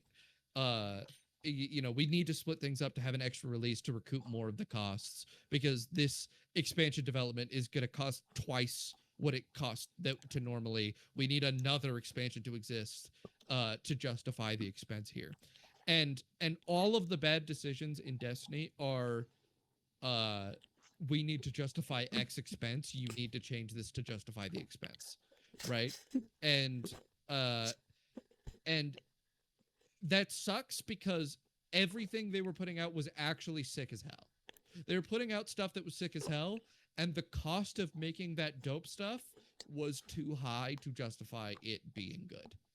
And that sucks. That's a very shitty story because it's a reality in the games industry that I mean, most of the time when people are running into this problem, they're running into it silently, right? They start a project and they go, "We want to make a good thing." And then a bunch of people come in and they go, "Making good shit is too expensive. I need you to put out dog shit." They go, "We've already spent too much money on you, and the amount of money you're going to need to make the thing that you said you want to make, it's too much. You need to release what you can, and that's dog shit." Uh and this is a case of Bungie just kind of refused a lot to release bad stuff for Destiny 2. Uh Not that they never did. They did release some bad stuff for Destiny 2, but they really tried hard to put out good stuff, and they did often. And the reality was that the good stuff that they made is not worth what it costs to make. Yeah, and they could never really figure it out in a way that made money. And I personally didn't think the seasonal content was very good, which probably didn't help. Um, Yep. I mean, the and seasonal content itself was also a decision that was made for cost purposes, though. yeah, It was made because the dev team clearly didn't want to do it. It was made because they went, well, we're having these massive off seasons where we make fucking nothing. There's too much gap in between our income periods. We have no liquidity. We need some kind of active income so that we can continue development without going massively over budget in the interim, right? And so they decided, okay, well, if we split content that we would have all put into an expansion into 3 seasons and then make a big expansion at the end of it, right? That can hold us over until we're done with the next expansion. Every decision they've made has always been, how do we survive until the next expansion is done? and I don't think you can live like that for a long time. And then the yeah, so it is what it is. Speaking of cost saving measures over at PlayStation, Yeah. physical Sorry, guys, you're not allowed to own video games. physical disc production ending in January 2028 for new games releasing on PlayStation consoles. In response to shifting trends in consumer preference, new games will be released only on PlayStation Store and at retailers in digital formats only. Consumer preferences in the broader entertainment industry continue to shift away from physical disc to digital, physical game disc production, from physical disc to digital. Physical game disc production for all new games releasing on PlayStation consoles will be discontinued starting January 2028. Following this date, new games will be available on PlayStation Store and at retailers in digital formats only. This transition has no impact on games that are already released and will be releasing prior to January 2028 in disc format. This is a natural direction for Sony Interactive Entertainment to adapt to consumer trends as the general preference for digital media significantly outpaces physical discs. This transition will be able to enable us to align more closely with how most of our community prefers to access and play games today. Because here's the thing. Yep. They are right about it. Okay. Like, the thing they said is true. There are Yes. very, very, very low purchases of physical games. Depending on the game, the physical audience is anywhere from 46% on the high end, all the way up to, or all the way down to 10% on the low end, depending on the game and depending on the audience. Yeah, they're right. I guess my questions are more long term. That's kind of where I knew this was going to come one day. I guess I just have several long-term questions. My first question is PlayStation 6. PlayStation has had a huge advantage this generation because of backwards compatibility those 125 million PS4 people move to PS5. Is the PS6 going to have an optional disc tray for those of us who bought the No. majority of our? So No fucking. so like, what about how are they going to? How am I going to play all these old games I bought on PS4 and 5? Bronson, Yep. Yep. go fuck yourself. That's Okay. the answer. All right. Cool. And there's my answer to you. Fuck off. Man, it's a real cool thing that I built this really nice computer. It's really neat. It's No, really sorry, cool. you want to have a disc with Bloodborne on it? No, no, go fuck yourself. No, yeah, we're removing disc drives. They cost a little bit more, and consoles are too expensive right now. I'm not putting a disc drive on my PS6, and you won't have the option. What? Do you want to play your PS4 games? Fuck you. What? Yeah, I was about to say, like, why not just do the PS5 Pro thing where the disc drive is separate? That's No, my that's. it costs me marginally more to have two models. I mean, see, God, this feels like a very. This reminds me of 2005, 2006 Sony when they were saying crazy shit like you'll work a second job to get a PS3. Yeah, True story. This is And a true story. They did say that. and like the PS3 was $600, which in today's money would be a launch of like $1,100. right. Yeah. So you know, I fully believe.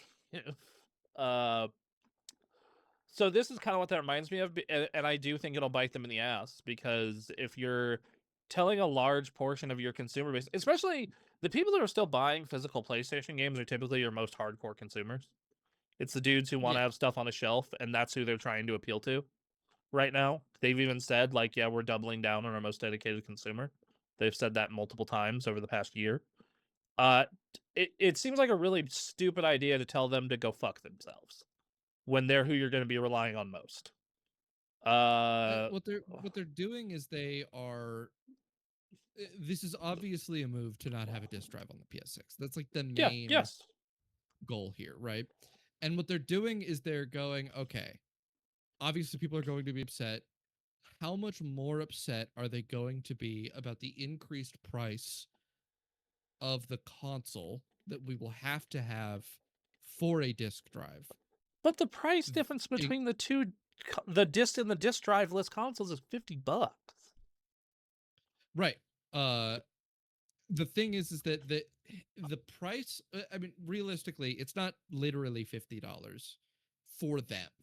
The It's like price of adding disk drives to some models is spread across both models to some extent, because the real like major cost increase that this incurs is just having to have different production like processes for the disc version of the console and for the non-disc version of the console. Having multiple models of anything is detrimental to the production process of your product.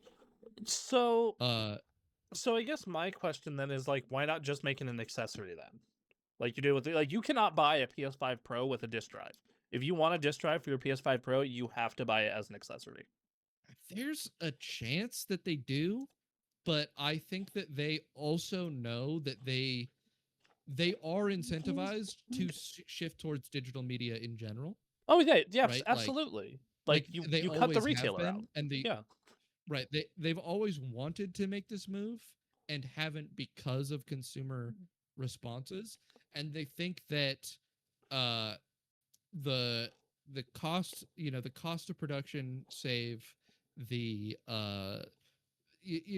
there's enough going on in the current landscape that they can right now tank the hit, is the idea, right? I And in the long run, it will be more profitable for them to cut out the retailer.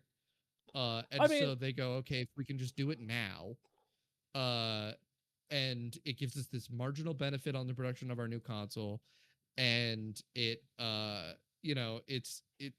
like the numbers are low in the first place for physical consumers.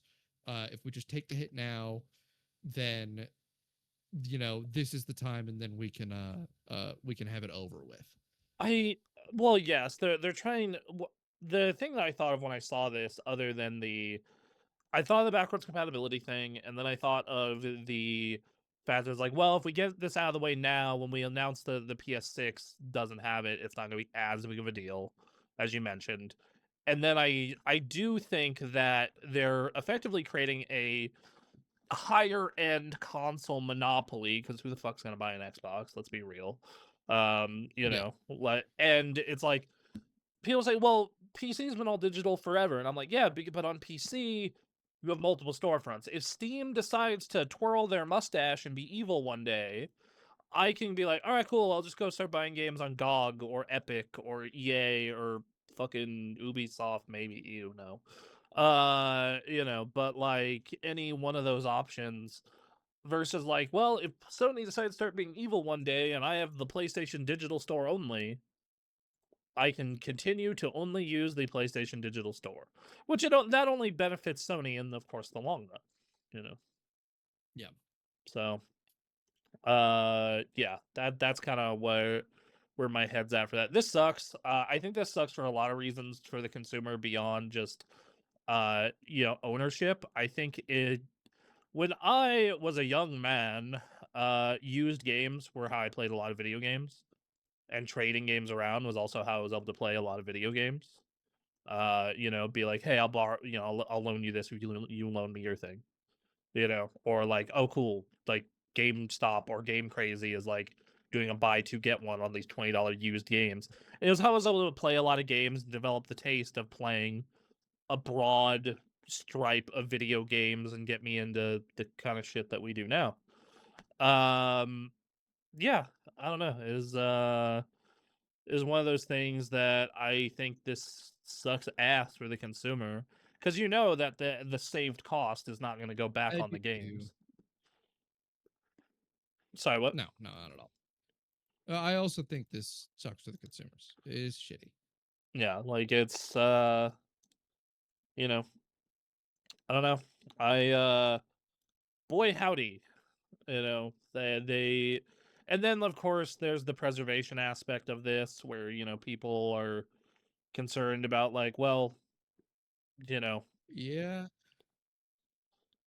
I mean, the fucking publishers aren't concerned. Publishers love the idea that you can't get their games when they're done with it. no, Uh, that, but hey, speaking of Sony doing bad things, oh, we it's have a yet week for another that. story. Yeah, It's a week for that. Sony is closing the PlayStation Store on PS3 and Vita. Sony had previously attempted to close the store in 2021, but U-turned because people were pissed. And hey, people are still mad, but they're basically saying, we don't give a fuck. We're gonna close this in July of next year if you live in America. They've got the oldest store, don't they? They do, because the 360 closed 2 years ago now? Last year or 2 years ago? Yeah. I mean, well, unless you count Steam, because Steam's been around since like 03, but I mean, I think it's obviously expected. This does mean that we're probably going to get no access to a ton of games now, but I think that PS3 emulators exist now. So they do, but the support is Garbage. not great. it's not garbage, but it's like it's kind of a coin toss whether or not it's going to run, how well it's going to run. Like I downloaded Heavenly Sword on my PS3 emulator, and it was a very mixed experience. I know But they have Vita emulators, which is they the other store do. closing. Yes. Also, it's really easy if you own a Vita to mod it and download every game ever. So it's the Vita I am so unconcerned about in this conversation. Wait, is that just like It's a PS3 that we're fundamental having truth? some concerns. Sorry, Okay what now? then. Is that just a fundamental truth of handhelds that they get modded to have every game on them? Because that happened For so the most part. hard to the DS and to the Vita and to the the PSP. PSP. The PSP, it was like half a year into that thing's fucking life. Like I remember I knew a dude who got a PSP super early, and 6 months into it, I remember seeing him at work, and he was playing fucking Mario 64 and pirated Luminous, and it only had been out for once again 6 months. Like, dude, the Switch had it happen to it immediately. Switch took about 2 years. The first big crack was like 2019. I remember that Really? conversation. Yeah, it took them a bit. It took the Switch a little bit. Uh, Once the Switch was cracked, it was really yeah, and cracked. it's wide open, and you can get But fucking anything on there. like yeah, it took them a little bit. And you had to have specific firmware. Like I was able to sell I had a launch Switch and I was able to sell it for a pretty good amount because it was easier to crack. Because like I Yeah, bought the OLED and I was like, oh, I don't really give a shit about modding, so who wants to buy this thing? So yeah, that's I think this is also a bummer on the preservation end, mainly for the PS3. The excuse they give, in my opinion, is fucking nonsense. Because as the PlayStation Store continues to evolve to support modern commerce systems, including updated payment processing standards, PS3 and PS Vita are no longer able to support these updates at the level required. And I'm like, you can't buy things on those consoles currently.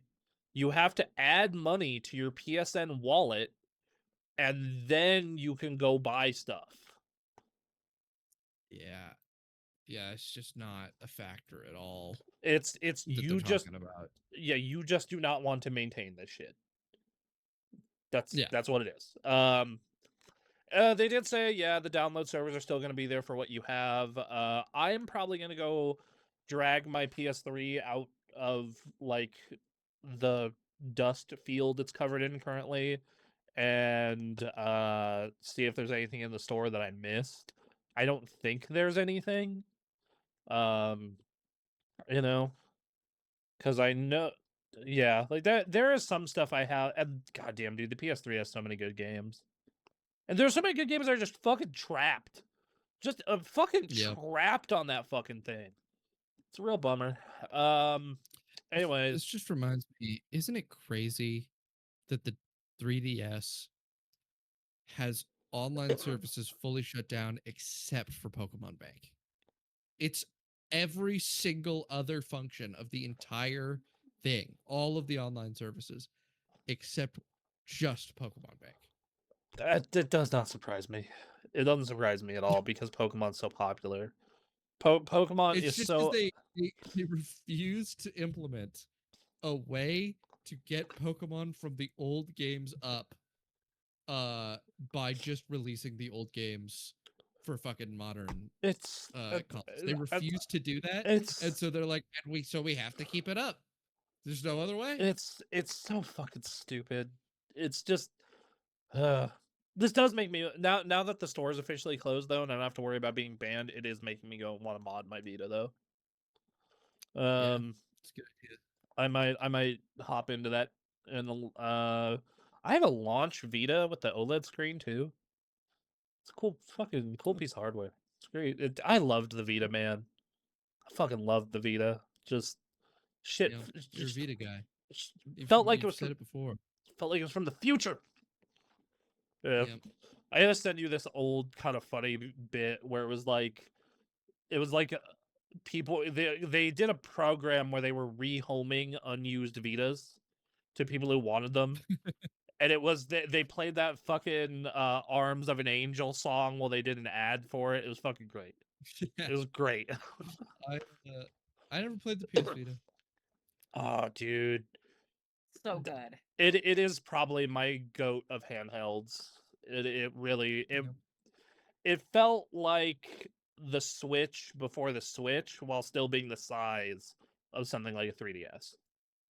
Like I like dude, I played like a full fat Uncharted game on that thing. It was crazy. I played Battlefront 2 on a PSP, and that's the only PlayStation handheld I played. PSP was also goated. I'm one of those people who like I am the console warrior in the jungle 30 years after the war has ended. And I will hold on to this till I am dead. The PSP was better than the DS. I will I thought the baby discs were funny. They were funny. You are correct about that. But It also made me think, why aren't all discs inside of a hard shell? Like for everything? so it's because they And then I assume. remembered that's what floppy disks are. Oh god. So to answer your question, I can actually answer that. They basically one is it makes production costs more expensive, and then two, it's because they assume you're going to be at home and not moving your fucking DVD player or console or whatever the fuck you're using while it's on. The reason the PSP needed those is one, it was to protect the discs, uh, if you Because you'd be moved or did jostling it. things. You'd be jostling it around. Yeah, you'll be jostling, you'll be moving it. You know, that was basically the big thing. And then there was one other thing that was the purpose for it. I Retro Gamer puts out a monthly magazine, and when they did their PSP 20th anniversary last year, I bought that issue and read into it. They did do some interesting things with the RAM on that thing too. But Hmm. yeah, it was a really cool device. The PSP in particular, like, uh, I was very much in the fuck owning an iPod camp. I have a PSP that can play music. Uh, I've also just realized that the reason they don't do that for discs on everything is because mhm. they want you to break the disc. What? Yeah, Just to buy another? like you have to buy another disc. Why would I put a thing that makes it so my thing doesn't break if nobody's putting it, and I make more money? It's cheaper to manufacture my thing, and you buy more of them. Fair, I guess. Um, you have a good point. All right. Well, anyway. Uh, Yeah, all right. Well, Sony has another more news Sony. story. Yep, and it's also bad news. Hurrah, hurrah. Uh, Sony says it doesn't plan to sell hardware at significant losses, but it is monitoring the market with PS6 in mind. The PlayStation Company wants to provide players to fully understand the value we provide. Whenever a company says that, yo dog, this is going to be so fucking expensive. When they're sitting there going like, we think we provide a lot of value. That means, oh fuck, you think your product is worth way more than it is. This shit's gonna get crazy. This motherfucker could be $1,200. Maybe more, depending on what's in it. We don't know the spec Man, shit. people are just mad at Steam Machine because first. Yes. That's what it is. Uh. If Steam had waited for the PS6 and the next Xbox to come out, I think they'd actually be fucking killing it. I don't think they would, just because its specs are like, that thing is weaker than the PS5 Pro, and that thing is more expensive than a PS5 Pro. So it's like, I I think that reverse sticker shock would make people be like, "Oh, that's new. It's like a console and it's cheaper." And not think about that at all and then buy it. maybe. Uh that being said, Valve can't make enough to do that anyways, so it doesn't matter. Yeah. I was just say like, yes, Valve, with the fact that they have so much trouble sourcing RAM right now, that they have to buy it month to month, and they can't guarantee dual band memory. You might only be getting one stick. Yeah. Yeah, like guys, there's no scenario where the Steam machine is a failure. Uh, Like guys, it's on fuck you have to go on a list to be able to buy it. It's gonna be fine. it's gonna be fine, just because that they're at minimum they're gonna break even and go, oh, okay, cool. Like that. That's I mean, that's it. they're just gonna sell whatever they make. That's what it's gonna do. It's gonna go for like most of its lifespan. It's gonna sell everything that it makes. The fucking everything Valve puts out does that.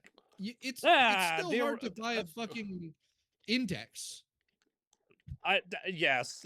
I mean, Steam Decks are easy to get. They're back in stock. They're fairly Now, easy to yeah, get, but like, they're also that took really a while.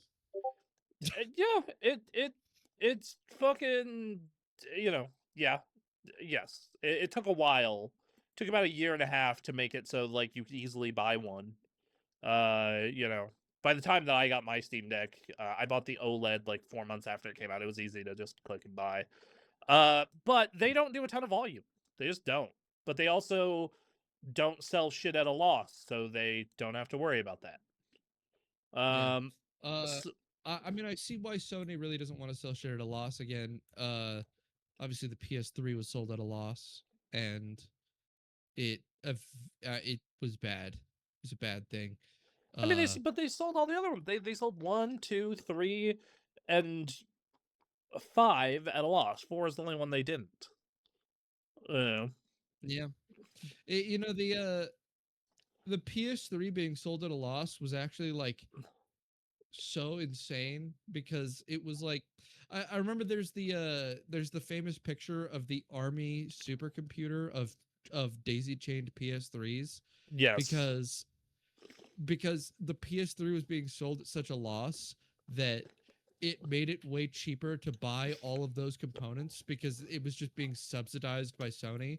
So the army would just purchase a shitload of PS3s for computing power because like, well, it's actually worth more than they're selling it Yeah, for. and So if and we were to go and get it elsewhere, it would cost more. yeah, and at that time you could install Linux on it until they patched that in like 2009, 2010. Uh, but yeah, I don't. You know, as for pricing, it's not realistic for us to absorb all component cost increases, and we've implemented some price increases outside of Japan. At present, however, sales are proceeding as planned, and we do not believe this has led to a decline in customer demand. We will find out later that that is not true. Uh, as a Yeah. principle, we do not intend to sell hardware at a significant losses. At the same time, we are carefully monitoring the market to continue to evaluate our approach. We believe it is important for us to make every effort to ensure that customers fully understand the value we provide in relation to pricing. Dude, I don't. We have not decided yet on what timing we'll launch the new console or what prices.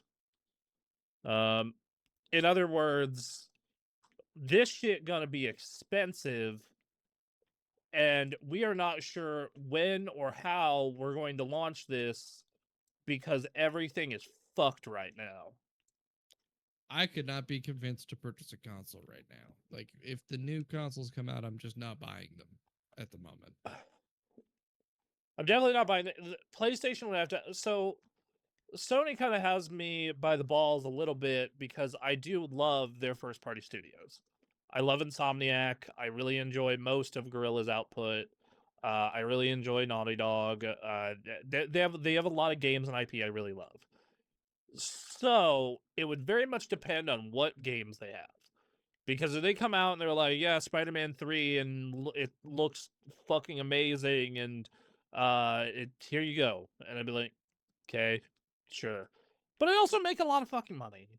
Like and have Yeah. low cost of living. Like I am in a I very make much less money than you, that's true. this is yes. Well, not like that, but it's also like my cost of living is really fucking low, and That's my true. my Also. girlfriend and I share a house, so that shares the bills, and it's like, yeah, like I'm in a very fortunate position. So when they say $1,200 PlayStation, I go, boy, that fucking sucks. But if there's a game I want Me, to I make play, an average income, and oh, I see $1,200 PlayStation, and I go, no, fuck you. I go, you better have one hell of a game to justify this. Like Yeah. that's the difference. Now that said, uh my general gaming habits have definitely moved away from PlayStation, and between this stuff and the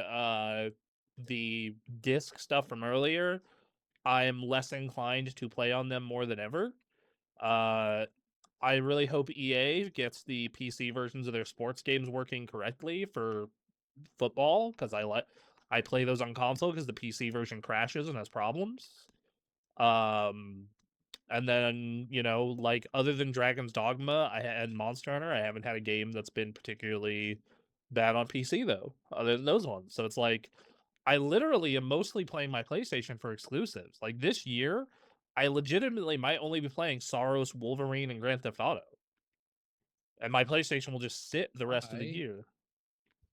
I don't own a PS5, so I don't play those games. So they're not going to convince me to get a PS6 with those games. Yeah, and I think that's a big problem they have is I they are preaching to the choir, and I think they realize it. I think Yeah, that because like if you have not played Spider-Man 1 or 2, then yeah, if you're not inclined to go pick up a PlayStation for 3. I also think though that due to these insane costs, the PS5 is going to have plenty of life in it. We're going to be getting cross-gen titles out the ass. Like we're going oh to yeah, be for sure. like if you thought There's going to be like 4 years of overlap. yeah, like it's like the PS3 to PS4 overlap was like a year. The PS4 to PS5 overlap was like 2.5 years, almost 3.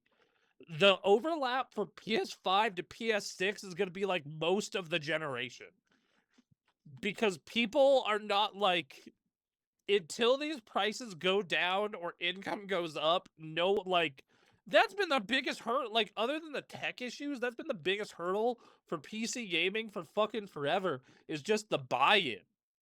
The buy-in is Yeah, fucking crazy. And now consoles other than the Switch, of course, man, Nintendo just does nothing and keeps winning this current cycle. I'm trying to think what could even get me to upgrade to the next console generation, and I think I only have one answer that I Okay. can think of off the top of my head, and that's Uh Elder Scrolls 6. If Elder Scrolls 6 was Xbox next gen exclusive and hmm. not PC, I could be convinced. I'm trying to think. Uh but like Hmm. it's not gonna be. That's gonna be on PC.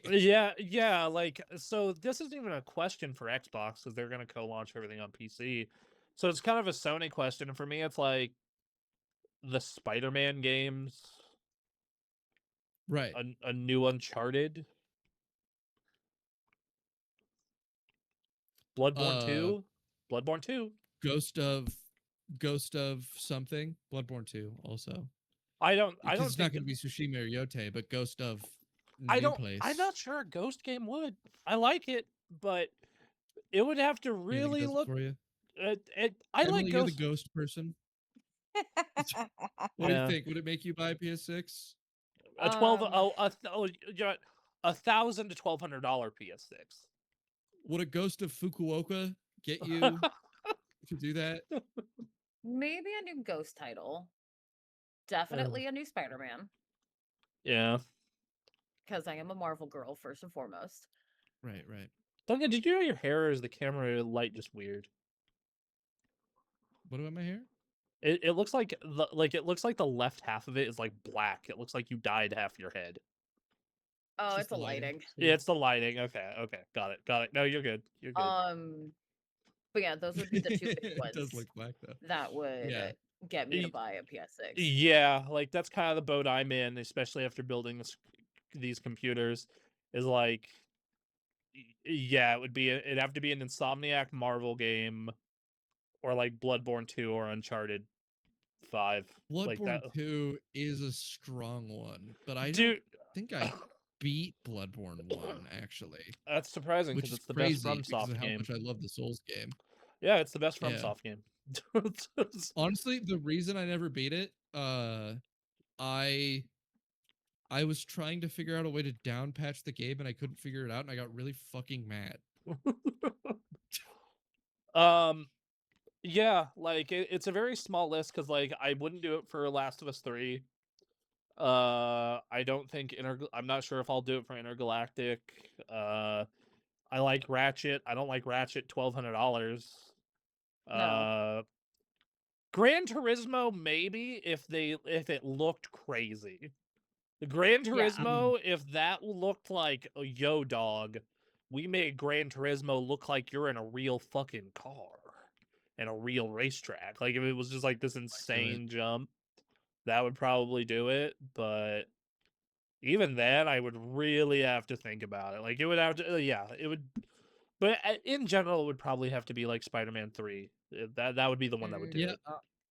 I'm just looking at it and I'm thinking and I'm like, yeah, PS6, I don't think it can get me. I don't think there's something it can do. it's at their disposal to get me. Because Xbox Series X, you know how that got me? I was playing Destiny 2 every single fucking day on the Xbox One, and the load times were better. That was literally it. I bought a. It's I'm playing this every day, and this provides me utility right now. If I was playing on a PS4, I would have bought a PS5. I would, so in my instance, I bought a Series X, even though they were putting most of stuff out on PC because I really believed in their message at the time, and they were the only ones like doing cross save, cross buy everything, so I could play on my computer and my TV. Mhm. And I got like all my 360 games backwards compatible, or most of them, and like I fully believed in their Game Pass message thing they had going on, and they You had were the that like person Phil Spencer believed in. yes, yes. I did not let him down. He let me down. Yeah. He let me He let a down. lot of people down. Me That day. and Aaron drank that Kool-Aid. They were talking to specifically us, and then I think when you met him, he like cast a spell on you, like some kind of charm. the two Damn. times I met Phil Spencer. Yep. Okay. Yeah. He's a very That's what he does. He goes around and he sits at bars, and then people come up and he goes, yeah, and then like gets them. you know, it was at one of those Xbox parties. So Yeah. you know, you may have something for you. Yeah. So Jesus. yeah, Lordy. Yeah, man, I don't know. Yeah, it's a very select series of games, and I'm not sure if they would do it, but we'll see. And then Yeah. But you know, that transitions us well to our next story of Xbox. yeah, hey, Xbox is reportedly planning a way for players to convert their discs into digital copies, which tells me that Guys, they reinvented the CD key. they sure did. This is intended to work with Series X and Xbox One games, but not 360 or original games. And then they're gonna to prevent widespread sharing. The digital entitlement will be tied to each disc, which means if players give their disc to a friend, trade it in, or try to play it with a different Xbox profile, the entitlement will swap accounts. Yeah. You know, fine. I think that this is really cool if their plan is this is how they're gonna do backwards compatibility on their new system. Yeah. Well, you know what it means? It Mm. means that fucking discs are going to be on Xboxes and they're not going to be on PlayStations. Oh, And or the very funny the very funny thing that happened with all of the tweets that PlayStation made about you being able to play their games on discs as disses to Xbox are going to be completely reversed. And now Xbox is going to be the one you can play games on disc on, and PlayStation's not. just I gotta say, it's a shame Xbox is just shooting themselves in the foot every step of the way right now. Because like Yeah. between a $1,200, I'm gonna say $1,000, $1,200 PlayStation with no physical backwards compatibility at all, uh, I'm telling you, like Xbox has an opportunity. They got a lane, They dog. do. They got a lane. I don't think they're gonna take They can buy advantage of some that of the. They lane. can buy some of this market back from Sony. I mean, look, if they had the balls to do anything, bold, they could already do that. If they had the balls Dude, to if come out and Elder do it. Scrolls 6 was console exclusive, they would hit it right away. No, I'm not even saying console exclusives. I'm saying like buy a fucking Xbox if you want to play Elder Scrolls. Yeah, that's Like, what I mean. Like if it doesn't go to PC, it goes to the fucking yeah, console. like They're going from 80% of AAA games being installed on fucking PlayStations to like 60. They're taking 20% back right away. yeah, like they do not have the fucking gumption or the stomach to eat shit for a couple of years running that strategy. But man, if They're they did also it, cutting like they're cutting like fucking 40 to 50% of their sales off for that game if they do that. Yeah, yes, but I think for the long term, I'm going into this on the video I'm working on right now. Is like, look, they would have to eat shit for like 5 to 10 years of Oh putting yeah. shit out only on Xbox. But if they did it and they retrained the consumer, oh my god, dude. Holy Yep. shit. The reward is there. I'm glad that they're incompetent because otherwise it would create a nightmare monopoly. But Christ. But speaking of Xbox being incompetent, hey. Speaking of Xbox, guys, another month, another price increase. All right. Yo, do you want to pay Me, $800 for a fucking 6-year-old console? you know what I How should have about done is no and say we did? Hmm? I should have bought a bunch of fucking Series X's and just held them Yeah. so that I could resell now. 'Cause the return on investment, so much return. Dude, this is like, I am sitting on a gold mine of hardware. I am, I am, I, I have a Series S that is on the floor for footage capture right now. That's the only thing I use it for, is for footage capture. That's its whole life. I could sell Yeah, that and just rip the Series X out of the living room. you know. Uh, crazy. So they're updating the price for 512 gig models. They're going up $100. The 1 terabyte models are going up 150. They're getting rid of the 2 terabyte models. They're like, fuck this, we can't afford this. The No, memory is too fucking expensive. yeah. They're like, look, the price increase would be $300. You're not gonna buy it. Yeah. We're not Unfortunately, making it console. anymore. Yeah. Like, oh my god, what would it be? It was already at $800. So yeah, it'd probably be like $1,000 for a 2 terabyte Xbox. Fucking two But terabyte guys, 6-year-old Xbox. don't worry. We're announcing interest-free financing. You can go into debt for your Xbox. Yeah, let's go into debt for an Xbox. 0 down, 0% APR for an Xbox. Honestly, Again, that's how a about good no loan. and say we did? It's a good loan, though.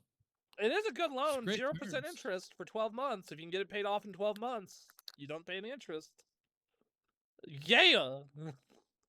God. But I mean, they're so expensive. How could you pay it off in 12 months? Okay, so I'm gonna be real. If you can't pay That's off gonna be my entire year's income. if you can't pay off $800 in 12 months, you probably shouldn't be focusing on buying an I'd Xbox. say $100 for now. Give it a couple months. It'll be 45,000.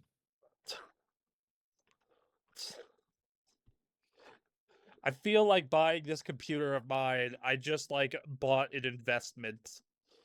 I just bought a serious investment. But by the time the PS6 and the next Xbox comes out, we're gonna be going to dealerships to get those. Yeah, I'm gonna go to the computer dealership to finance a new GPU. Dude, that would be so fucking funny and such a nightmare hell world. The That's what they computer want. Dealership. Uh, Oh my so god, it would make people so much money. Did you know the most common way to become a Hinui, high net worth individual, is to own a car dealership? It's the #1 most common way. all right, you want to go open a car dealership, Duncan? It's really hard to do, unfortunately. Damn. Not because it's hard to run a car dealership, just because they make it really hard to open one because they don't want you to have it. Of course. Another funny part is here they're working with retail partners on new programs to provide previously played consoles at lower prices. Players are ready to upgrade or no longer use their console, but you'll trade it in with participating retailers for cash or store credit. These consoles being made available at lower prices.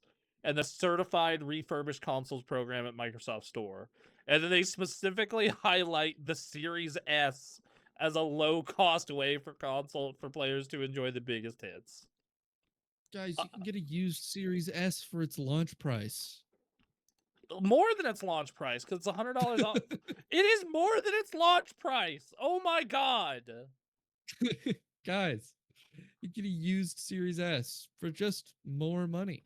Oh my god, dude! A used Series S is $30 more than its launch price right now, and it obviously goes up on August 1st. That's That's fucking fucking crazy. awesome. That's That's this so sick, is dude. this is amazing. Oh, oh, lordy. Guys, don't you know Xboxes are appreciating assets? If you buy an Xbox, that's an investment. I'm You don't marketing. lose that money. Hold on. I need to take that down for the titles. I'm gonna do it as I'm gonna do A/B testing for this title. Xbox is an appreciating asset. Oh, Lord, God, man! If you would have Uh, fucking, I know it's been like a year and a half of this shit, but I am still not used to like. At this point in a console cycle, these things would be like $300. Like right? these things would be like $300. Fucking $300, you get like 10 games with them. Fucking buy them. How Offload many them. years are we into the generation? 5.5. Okay, they came out November 2020. Yeah, these things would be $300. These things would be you find a used one for $200. Yep, you'd find a used one for two. Like I remember, Sony did this like big promotion on Black Friday for PS4 on like year 5 or 6, where it's like, yeah, you get like 5 games with the $300 box, and I'm like, damn, that's sick. Crazy.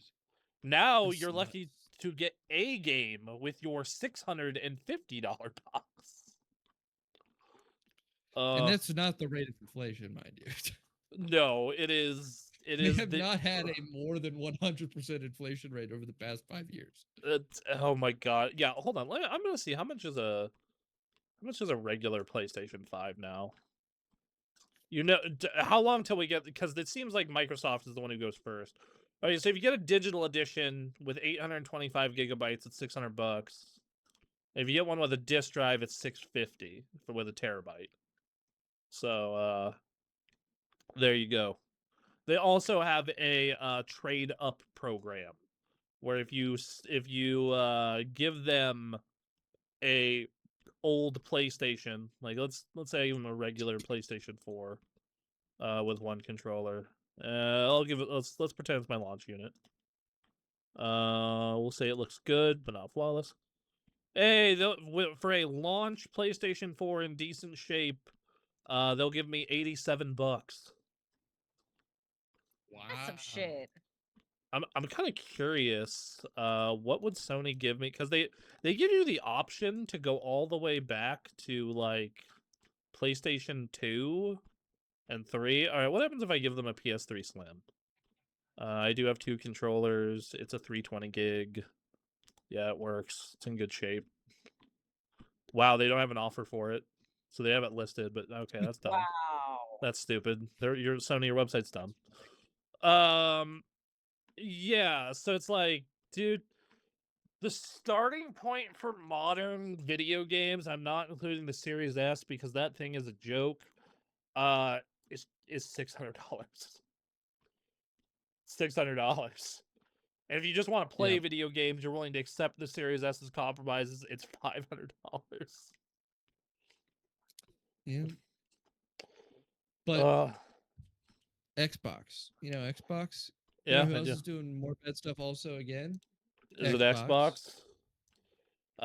Uh, Amid expected cuts, we're not reducing our investment in games. About the same in content as we did last year.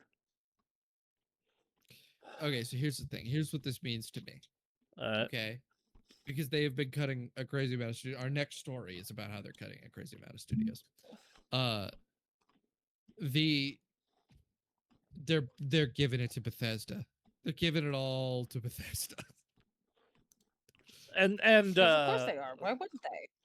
well, this goes back to their like safe bets mantra that they've had with the new leadership, where they're very specifically leaning in on Call of Duty, Bethesda games, fucking Halo, I think they're putting Gears out exclusive just so they can stop working with the franchise. If you go to Microsoft, if you go to Xbox like central offices Yep. and you go into the middle of their office, there's an altar that's like Uh-huh. demonic, and it has Elder Scrolls, Call of Duty, Doom, like there. And then there's like corpses like littered in front of it of the staff of like Arcane and Double Fine. uh And you know, it's just these all these games are like sacrificed at this altar. blood for the blood god. Um jokes aside, jokes aside though, even though they're so this is what we understand currently, and we'll link it into the next news story, might as well. They are so they have cut their contract with IO Interactive, the Hitman team. They're taking a fresh look at where they're investing what and where, and this includes they're looking at either selling or spinning off, and if they can't do that, probably closing Compulsion, Double Fine, Ninja Theory, and Undead Labs, and then France-based studio Arcane. Yeah, Bro, it's pretty bad. That's a lot of people. that's a lot of fucking people. I'm like, why don't you just let them do what Toys for Bob did and just be like, yeah, you're free. Just go be your own thing. We don't care anymore. I mean, fucking Blade is supposed to debut later this year. That was supposed to, man, they haven't that's not coming out this year. There's no Yeah, way. no, that's coming out in the next like 5. Yeah, there's no Me be way. nice. It says it's late 2027 and running over budget now. Once again, no way. We might as well get into that story. Yeah, because we're already talking about it. They want to cancel Blade as part of a wave of cost cuts and job losses that are planned for the company's game division. Originally was supposed to be debut later this year, but it's told the internal ship date has slipped to late 2027, and it's also running over budget, as you said. Yeah, yeah, just. I mean, yeah, because we're already because they're shutting down Arcane. Probably they're shutting down Arcane. They're not going to make Blade.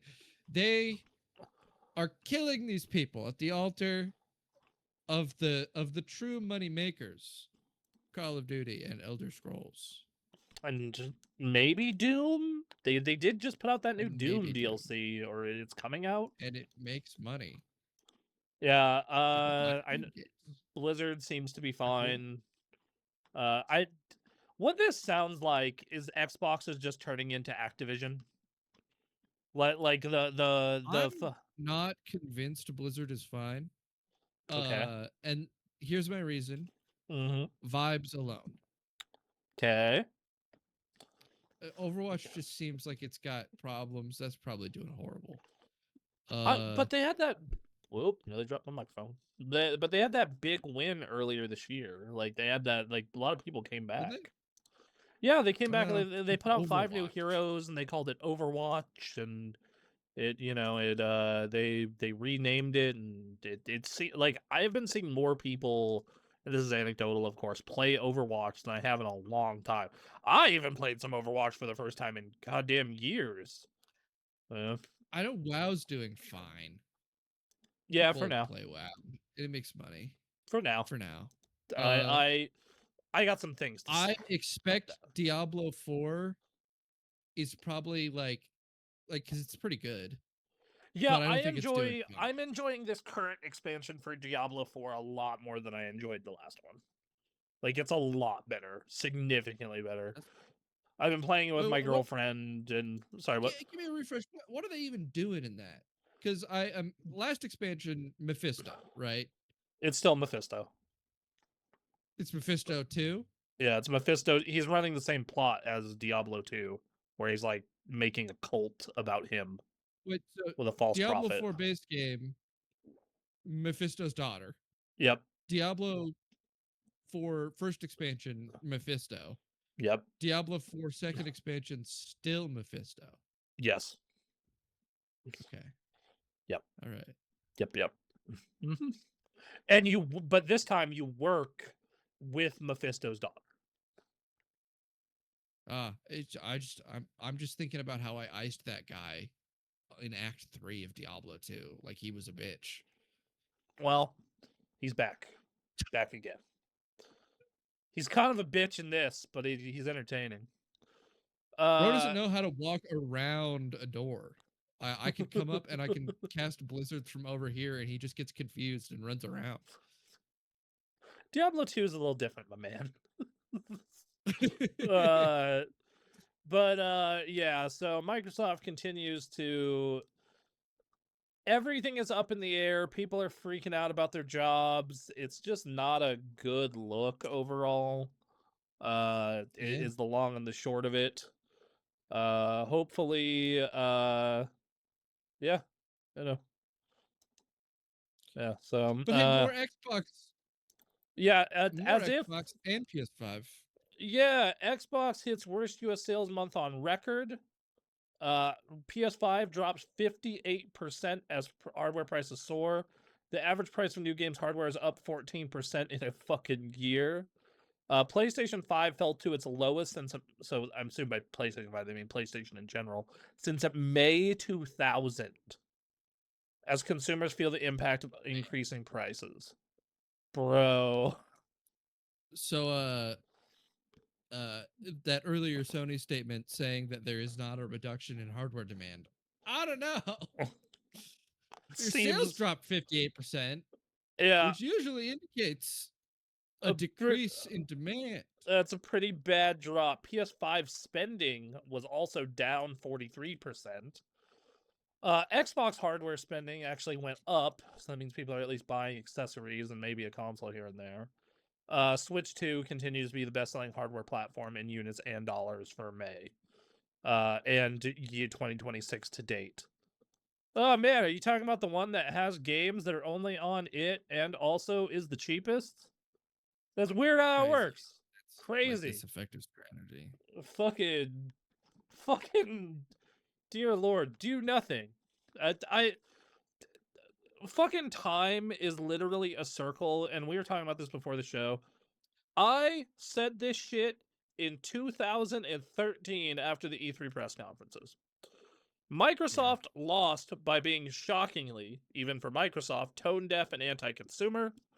Sony won by basically announcing their plans to do things we ought to expect and demand of a console maker to begin with. Nintendo showed up to a video game show to sell video games. What a novel approach. Dude, they they started it like in they figured some shit out in the 90s, and they really just run the playbook. They just keep running the same playbook. It's and like when times are bad like this, it's a really good playbook. Yeah. You know, Nintendo, it works. Why the fuck would we change anything? The only thing we change is how silly the console is, and that's a slider we move up and down to see what happens. Yeah, like the the biggest change Nintendo made was after the GameCube. They said, "Okay, we can't keep up doing the horsepower features race. We're gonna stop that." So That's we're it. gonna invent this. We're gonna add the silly slider. Yeah, And that's like what they that's did. it. We drop out of the power slider and do the silly slider. There you go. And they go, Drop. okay, let's pump it. Okay, the Wii, that worked great. That was just a GameCube with the silly slider up. Okay, let's do it again. Wii U didn't work great. Silly slider was too high. Let's turn it down a little bit. Okay, Switch. It's got a little silly in there. Yeah. Okay. Well, hey, I think we found an equilibrium. Let's hold it there for a while. Yep. All right. Let's go. Let's and then like not having to have the most powerful box means you can of course sell it cheaper, and and because their consumer base, more than any other consumer base for some weird reason, buys half their games physically, so they're still doing used games and whatnot. So yeah, this is bad and for the industry as a whole, and I do think Sony in particular looks like a fucking idiot right now because of this, because it's like, dude, no, like a $650 PlayStation, like most people aren't gonna buy that. And then people are especially not gonna fucking buy a $900 PlayStation Pro. Oh my god. Let alone a fucking Xbox. Clearly, it's the worst sales they've ever had. Since, mind you, this is like over the lifetime of Xboxes yes, existing. all Xboxes, and then in PlayStation's case, this is their worst month since May 2000, which was like 5 months before the PS2 was out. So of course you wouldn't be selling a lot of PlayStations. That's fucking Yeah. This is dire, dude. I don't like. Yes, it's 1 month. It is a very small, but if this sample size ends up projecting out through the fucking year, oh my god, this is gonna be devastating. I will say that I do think that some of this will course correct off of Grand Theft Auto. Yeah. Yeah, like I think Grand Theft Auto is such a big fish that it The will. industry's charging up a Kamehameha blast.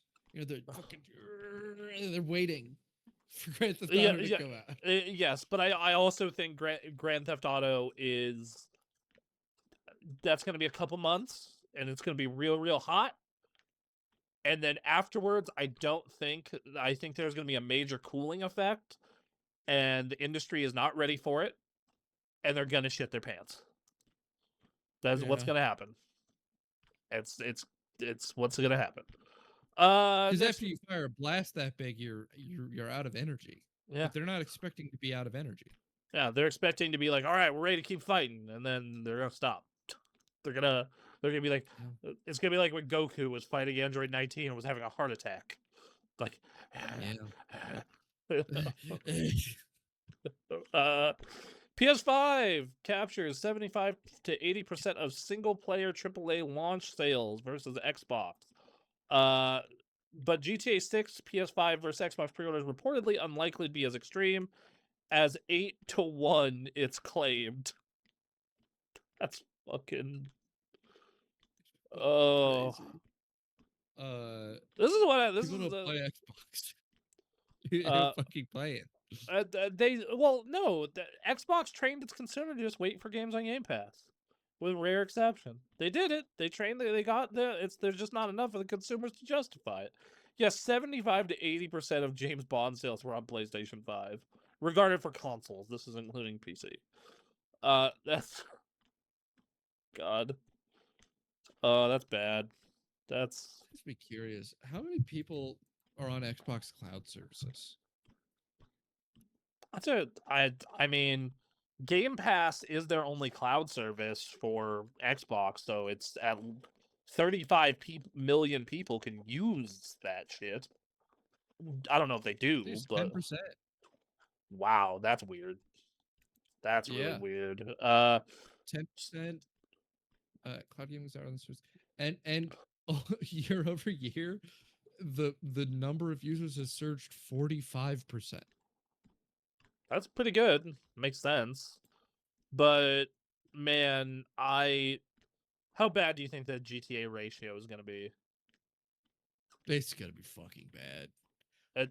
Well, do you know how they're co-marketing this fucking game? Sony is co-marketing the fuck out of this game.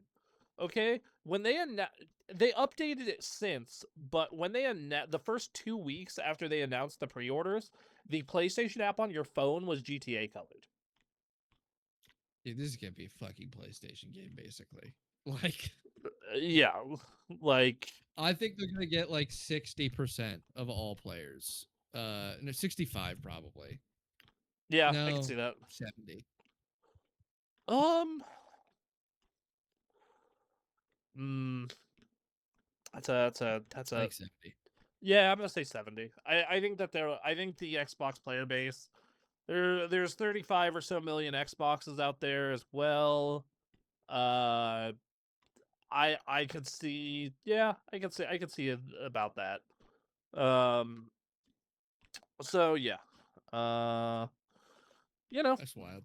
that's That's crazy. It's really bad news for Xbox. it's a Xbox is doing bad, as it turns out. as we keep reporting. Um, I It's a will, report every single week. dude. They just need to stay out of the news for a bit. They really just need to stay out of the news for a bit. Like if I'm Asha Yeah. Sharma, if I'm Asha Sharma, I'm saying you don't take fucking interviews, you don't talk to nobody.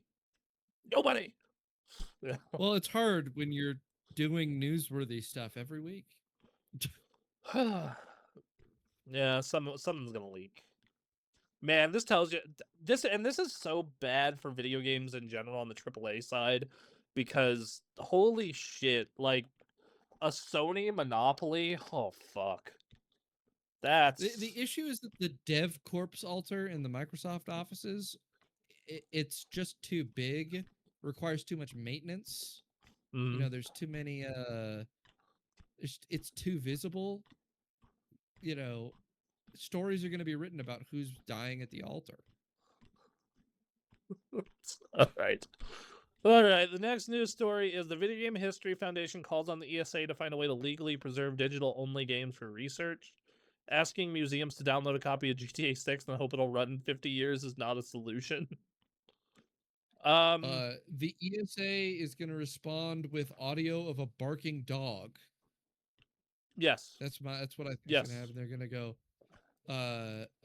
audio of a barking dog and the noise of like a machine gun.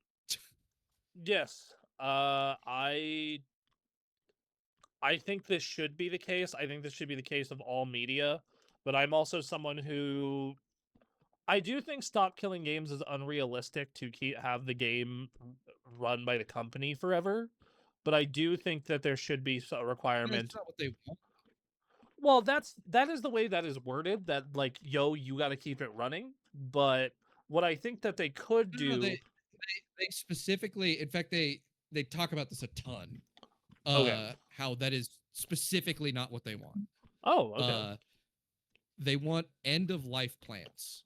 So the idea is, if your game is online only, it can be online only. But if you decide that you are shutting down services, it needs to be converted in some way to be playable by players afterwards. And a ton of games have done this. Yes. Where they go, okay, we're ending service. We're not keeping up servers. We're making this offline game, or we're making it single player, or we're releasing stuff to allow you to host servers so you can go do it. Yeah, see right? that A bunch of games have done this. That was actually what I was about to say is like, just put out fucking server hosting tools, guys. It's not that hard. It's really not. That like is the stop killing games movement. Is the demands are introduce an end of life plan that either gives server hosting tools or converts the game to offline. Yeah, like and I think that offline, depending on how they build it, is harder than most people think. Even if you're building from scratch, it kind of just depends on the game. But I do think The thing is that if it's a law, you can just build your game from the start in mind to be able to convert it to offline, and then it's not hard because, yeah, like I said, a number of games have done that. In particular, live service card games. A bunch of them have just switched to offline after they stopped their services because it's just wasn't hard for them to do because the game was built from the ground up in a way that it's not hard to do. So if the law becomes that you have to do this, then you're just not gonna make your game in such a way that it's like impossible to do. You're gonna have it in mind from the beginning. Fair. But you know, I'm more of a fan of guys. Just let us know. If I want to have a Destiny server, let me have a fucking Destiny server. Fucking yeah, cares. that'd be great. That'd be great. I mean, that would be ideal. That's like the far better solution than an offline mode is public servers. It's the thing they want to happen the least. Which They're far more it's so amiable stupid. to offline conversion, even though they aren't amiable to it, but they're way more amiable to that than online servers. And the primary reason is that they are afraid of source code getting out. But first off, that's gonna happen eventually anyway. Shut up. That's my first thing that I think. The second thing I think is, guys, plenty of games throughout history, modern and non-modern, have gone ahead and let you run servers. The reason Well, did you you not can hear their statement recently about that? Because N- they at yes, a that's hearing, it's fucking yeah, they were illegal, even confronted though with it's this, not. and they said it is illegal for It's you to not. host your own servers. It is objectively not, but sure. Yeah. Sure. Why not? Uh Their reasoning is that it's their stance that it's illegal, and that they have ongoing lawsuits to try and create a precedent that it's illegal. oh my god. I fucking hate everything. But yes, as of right now, it's not. They are trying to make it illegal. Hate everything. I hate everything. Truly hate everything. In fact, the specific examples they were responding to is they said Call of Duty and Minecraft both have publicly hosted community servers. And their response is that both of those are illegal. cool. Minecraft. Yeah, like this is obviously just an ESA mouthpiece. Doesn't know the fuck he's talking about. It's Yeah. obnoxious. Especially like coming from the days of like Unreal Tournament and Quake, where it's like, oh yeah, you want to play Unreal or Quake? Here you go. Here's all the server tools. Do whatever the fuck you want. You know, it's just, yeah, okay. This on All top right. of the stuff happening in Europe with the ESA, where the ESA is the guy who runs the movement, primarily Accursed Farms, which is fucking crazy for me that he became the Stop Killing Games guy, because I'd been a fan of this guy for Freeman's Mind, a series he'd done for like over a decade now. It was a very long time. I was a kid when I started watching it. And then he just like made a video essay about how like isn't this fucked up, and that just started the whole movement. Fair. And so he now mostly makes videos that are responses to opposition to the movement. And he made a video about what's happening in the EU, in which he's like, our proposition to the EU that they're legally required to hear because we have enough people signing that want it to happen. The council is speaking to the ESA 30 times as often as they are speaking to consumer advocates. Of course they are. All right, It's let's get great. to the last news story so we can get to what we've been playing and call this show. This one's just a fun thing. Onimusha Way of the Sword release date moved up in a crowded September. So instead it's coming out the same weekend as Orbitals and Blood of the Dawnwalker instead of the same weekend as Control and I believe Fire Emblem. Fucking Jesus. Yeah, Uh, fucking they went scary. GTA 6. Everybody did. I guess they're just going extra, like, we'd rather compete with Dawnwalkers and Orbitals than compete with Dragon Quest and Dune and Control and Silent Hill. So sure, I guess. I played the demo. It's a great demo. Yeah. I highly recommend everyone check it out. It's a fucking cool game. Duncan, you in particular, as a Souls fan, I think you will really like that boss fight.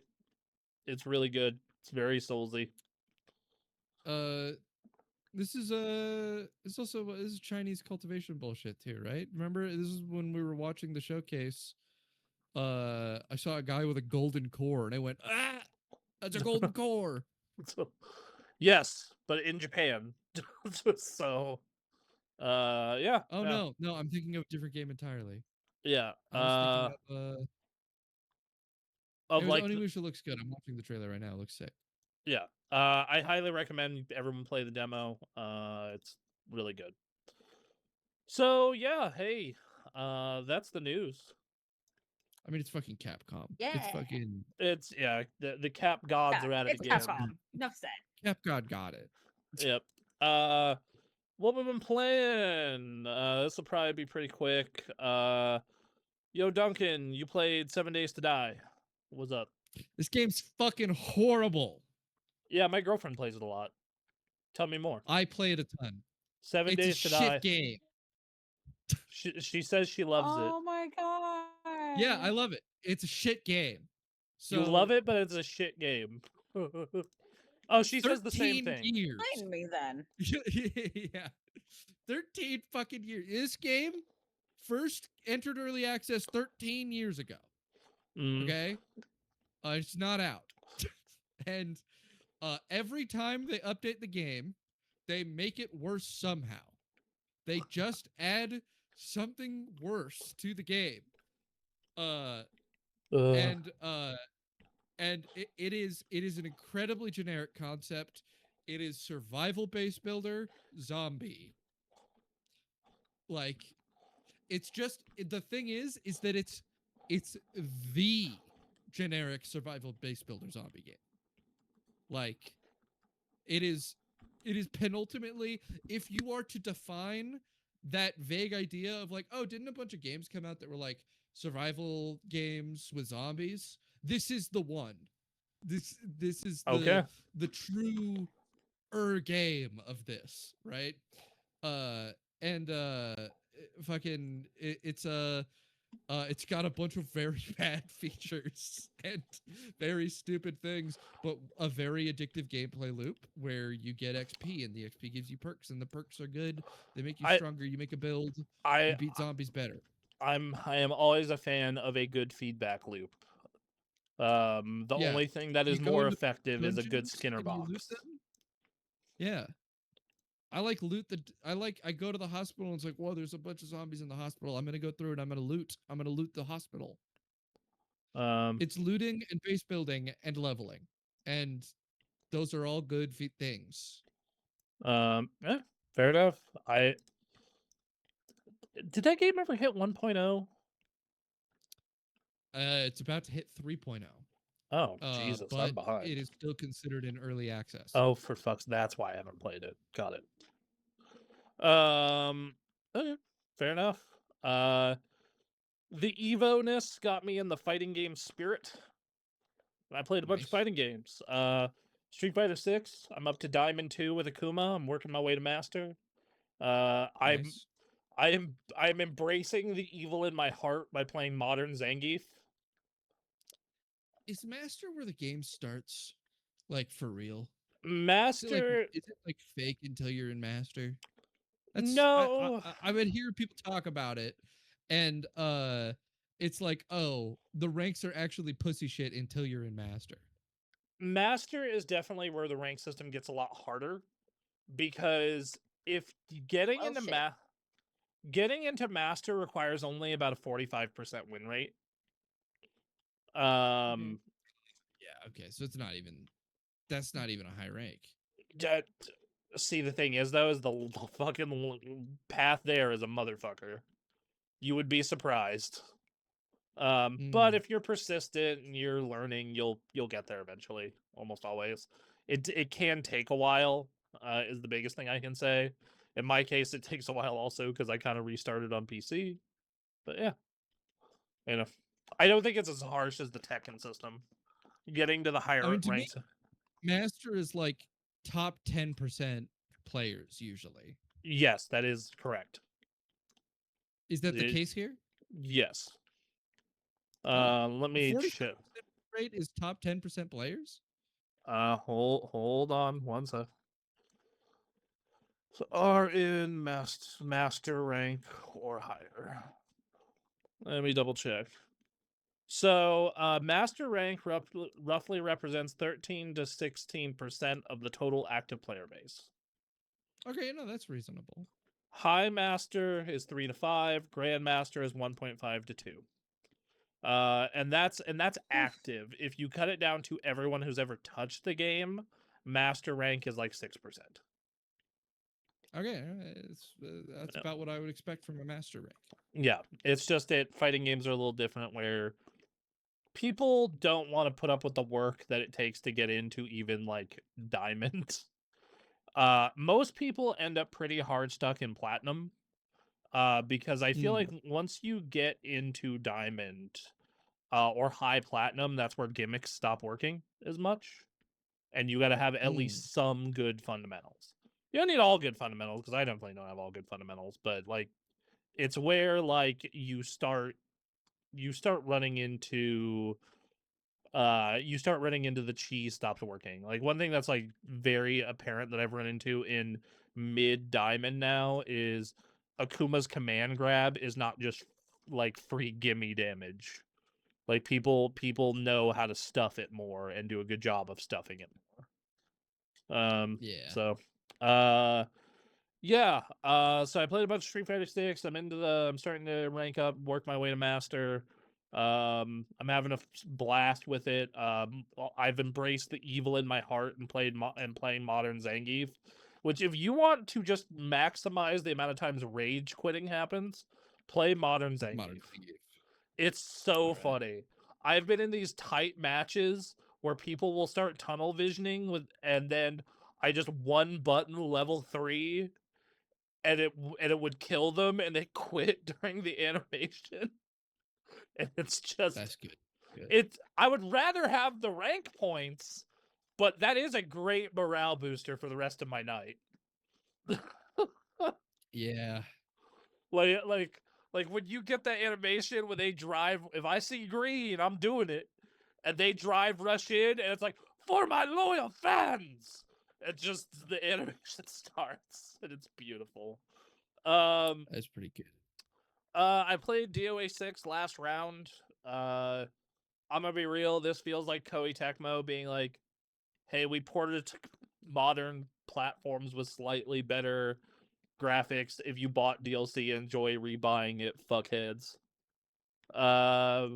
They sell a lot of DLC for DOA. They is my do. understanding. They do. There's like $1,000 of DLC. Like there's so many fucking costumes. You gotta make your DOA girl hot. You do. You do. I'm fine using the default costumes. And one of my 2 characters is a dude. So, you know. Gotta make your dude hot also. Yeah, fair, you're right. But yeah, so I yeah, I don't know. It's that game also on that note, I have to hand it to Marvel Rivals uh-huh. for giving Captain America a skin with just like full bulge peenar out.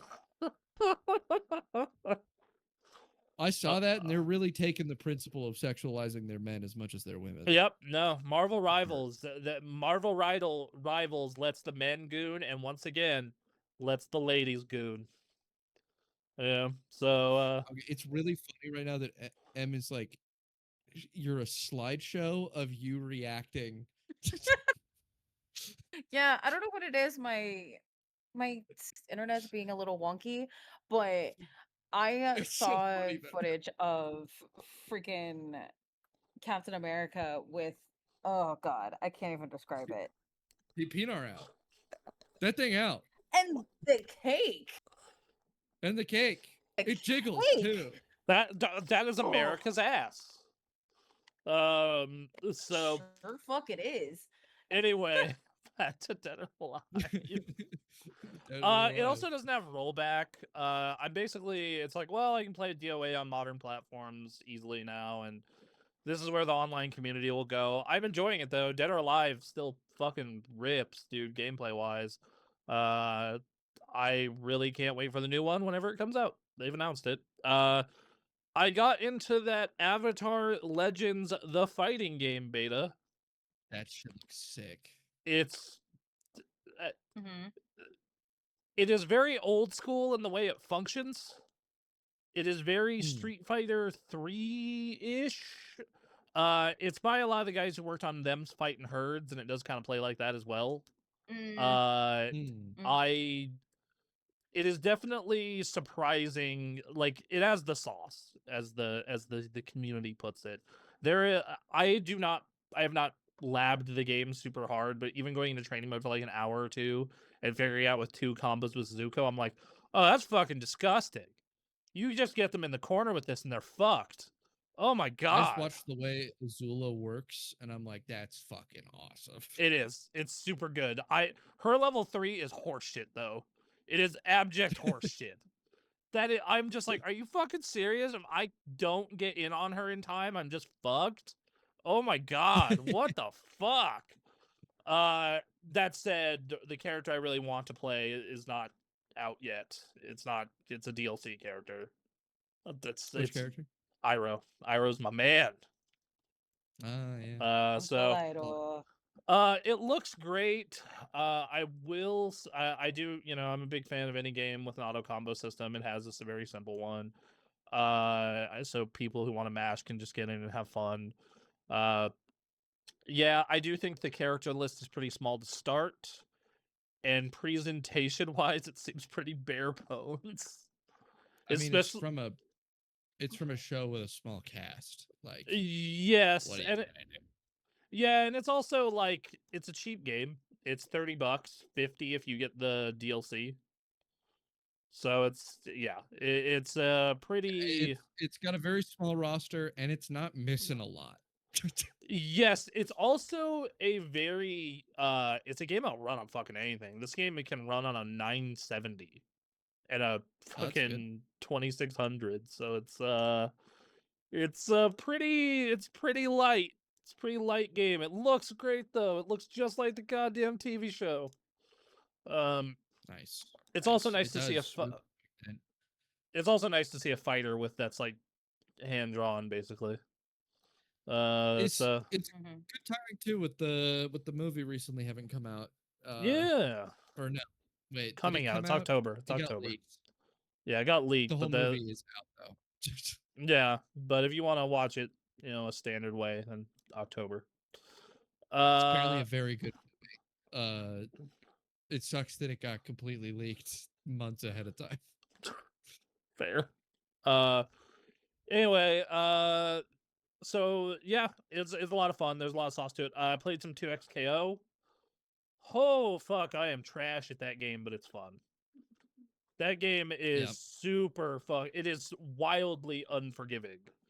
Oh my god, some of the shit I have done and got done to me is just like, oh, the tags take a minute to disappear, so hey, your tag got caught in this combo, and now both your characters dead.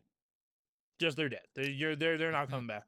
Or like you'll I watched the Sajam Slam 2XKO yeah Wooly and Pat just because I find it really funny when they interact with VTubers with yes which I- Sajam Slam yeah forces them to do. And yeah, that game's fucking punishing. yeah oh Like yes you'll make one mistake and it's like not you're not just fucked, your teammates also fucked. yes and I've only been doing solo, so I've been driving both characters, but like it's super funny where like I conditioned this dude this whole match to where I'm gonna mash medium to get the Darius auto combo and the bleed. And he parried me, and I'm Mhm. like, good, he thinks I'm going to do it again. And I paused in the middle of the combo, he parried, I got a full free combo off, and I'm like, get fucked, boy. Oh lordy. Yeah, so Yeah. it's very I love the look of that game. I love the roster. They're adding one of the lead characters I really liked in the fall with Lux. Uh, you know, I do enjoy that the first season of DLC is 5 girls and Thresh and the girls. You know, Thirsty girls. which really, you know, hot girls and then a skeleton. That's what everyone wants, right? Yes. Okay. So there's that. More P3R, nothing to report there. Game's still good. Hardware still sucks. Uh, and then I played, last but not least, I played the Star Fox remake. Are the fox in the star? Yes, looks great. The new added cinematics really add a bunch of flair to that game. It's nice playing that game at not wildly fucking up and down frame rate. It's still probably one of the best rail shooters I've ever played. I love the branching path system. On my first run, I did not do the Corneria stuff correctly, so for the first 3 missions, I was on the easy route, then got jumped into medium and hard, which was great. Loved that.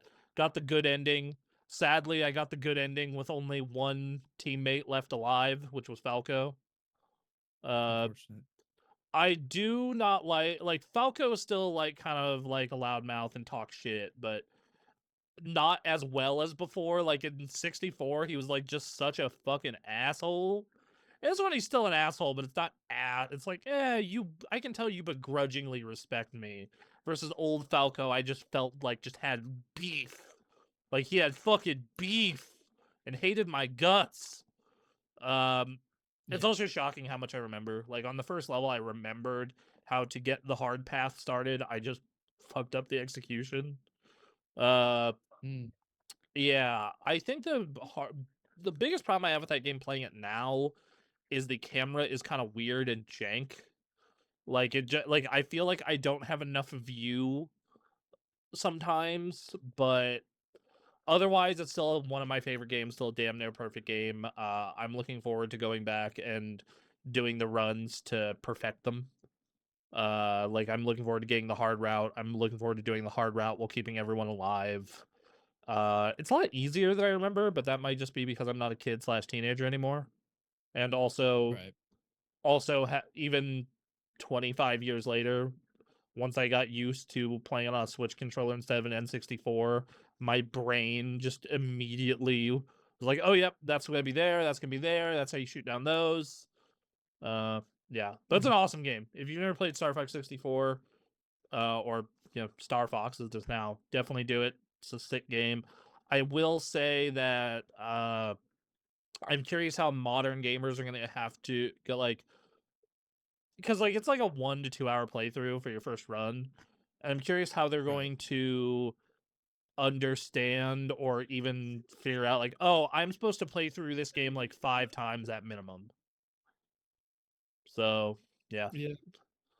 love it though. It's a great game.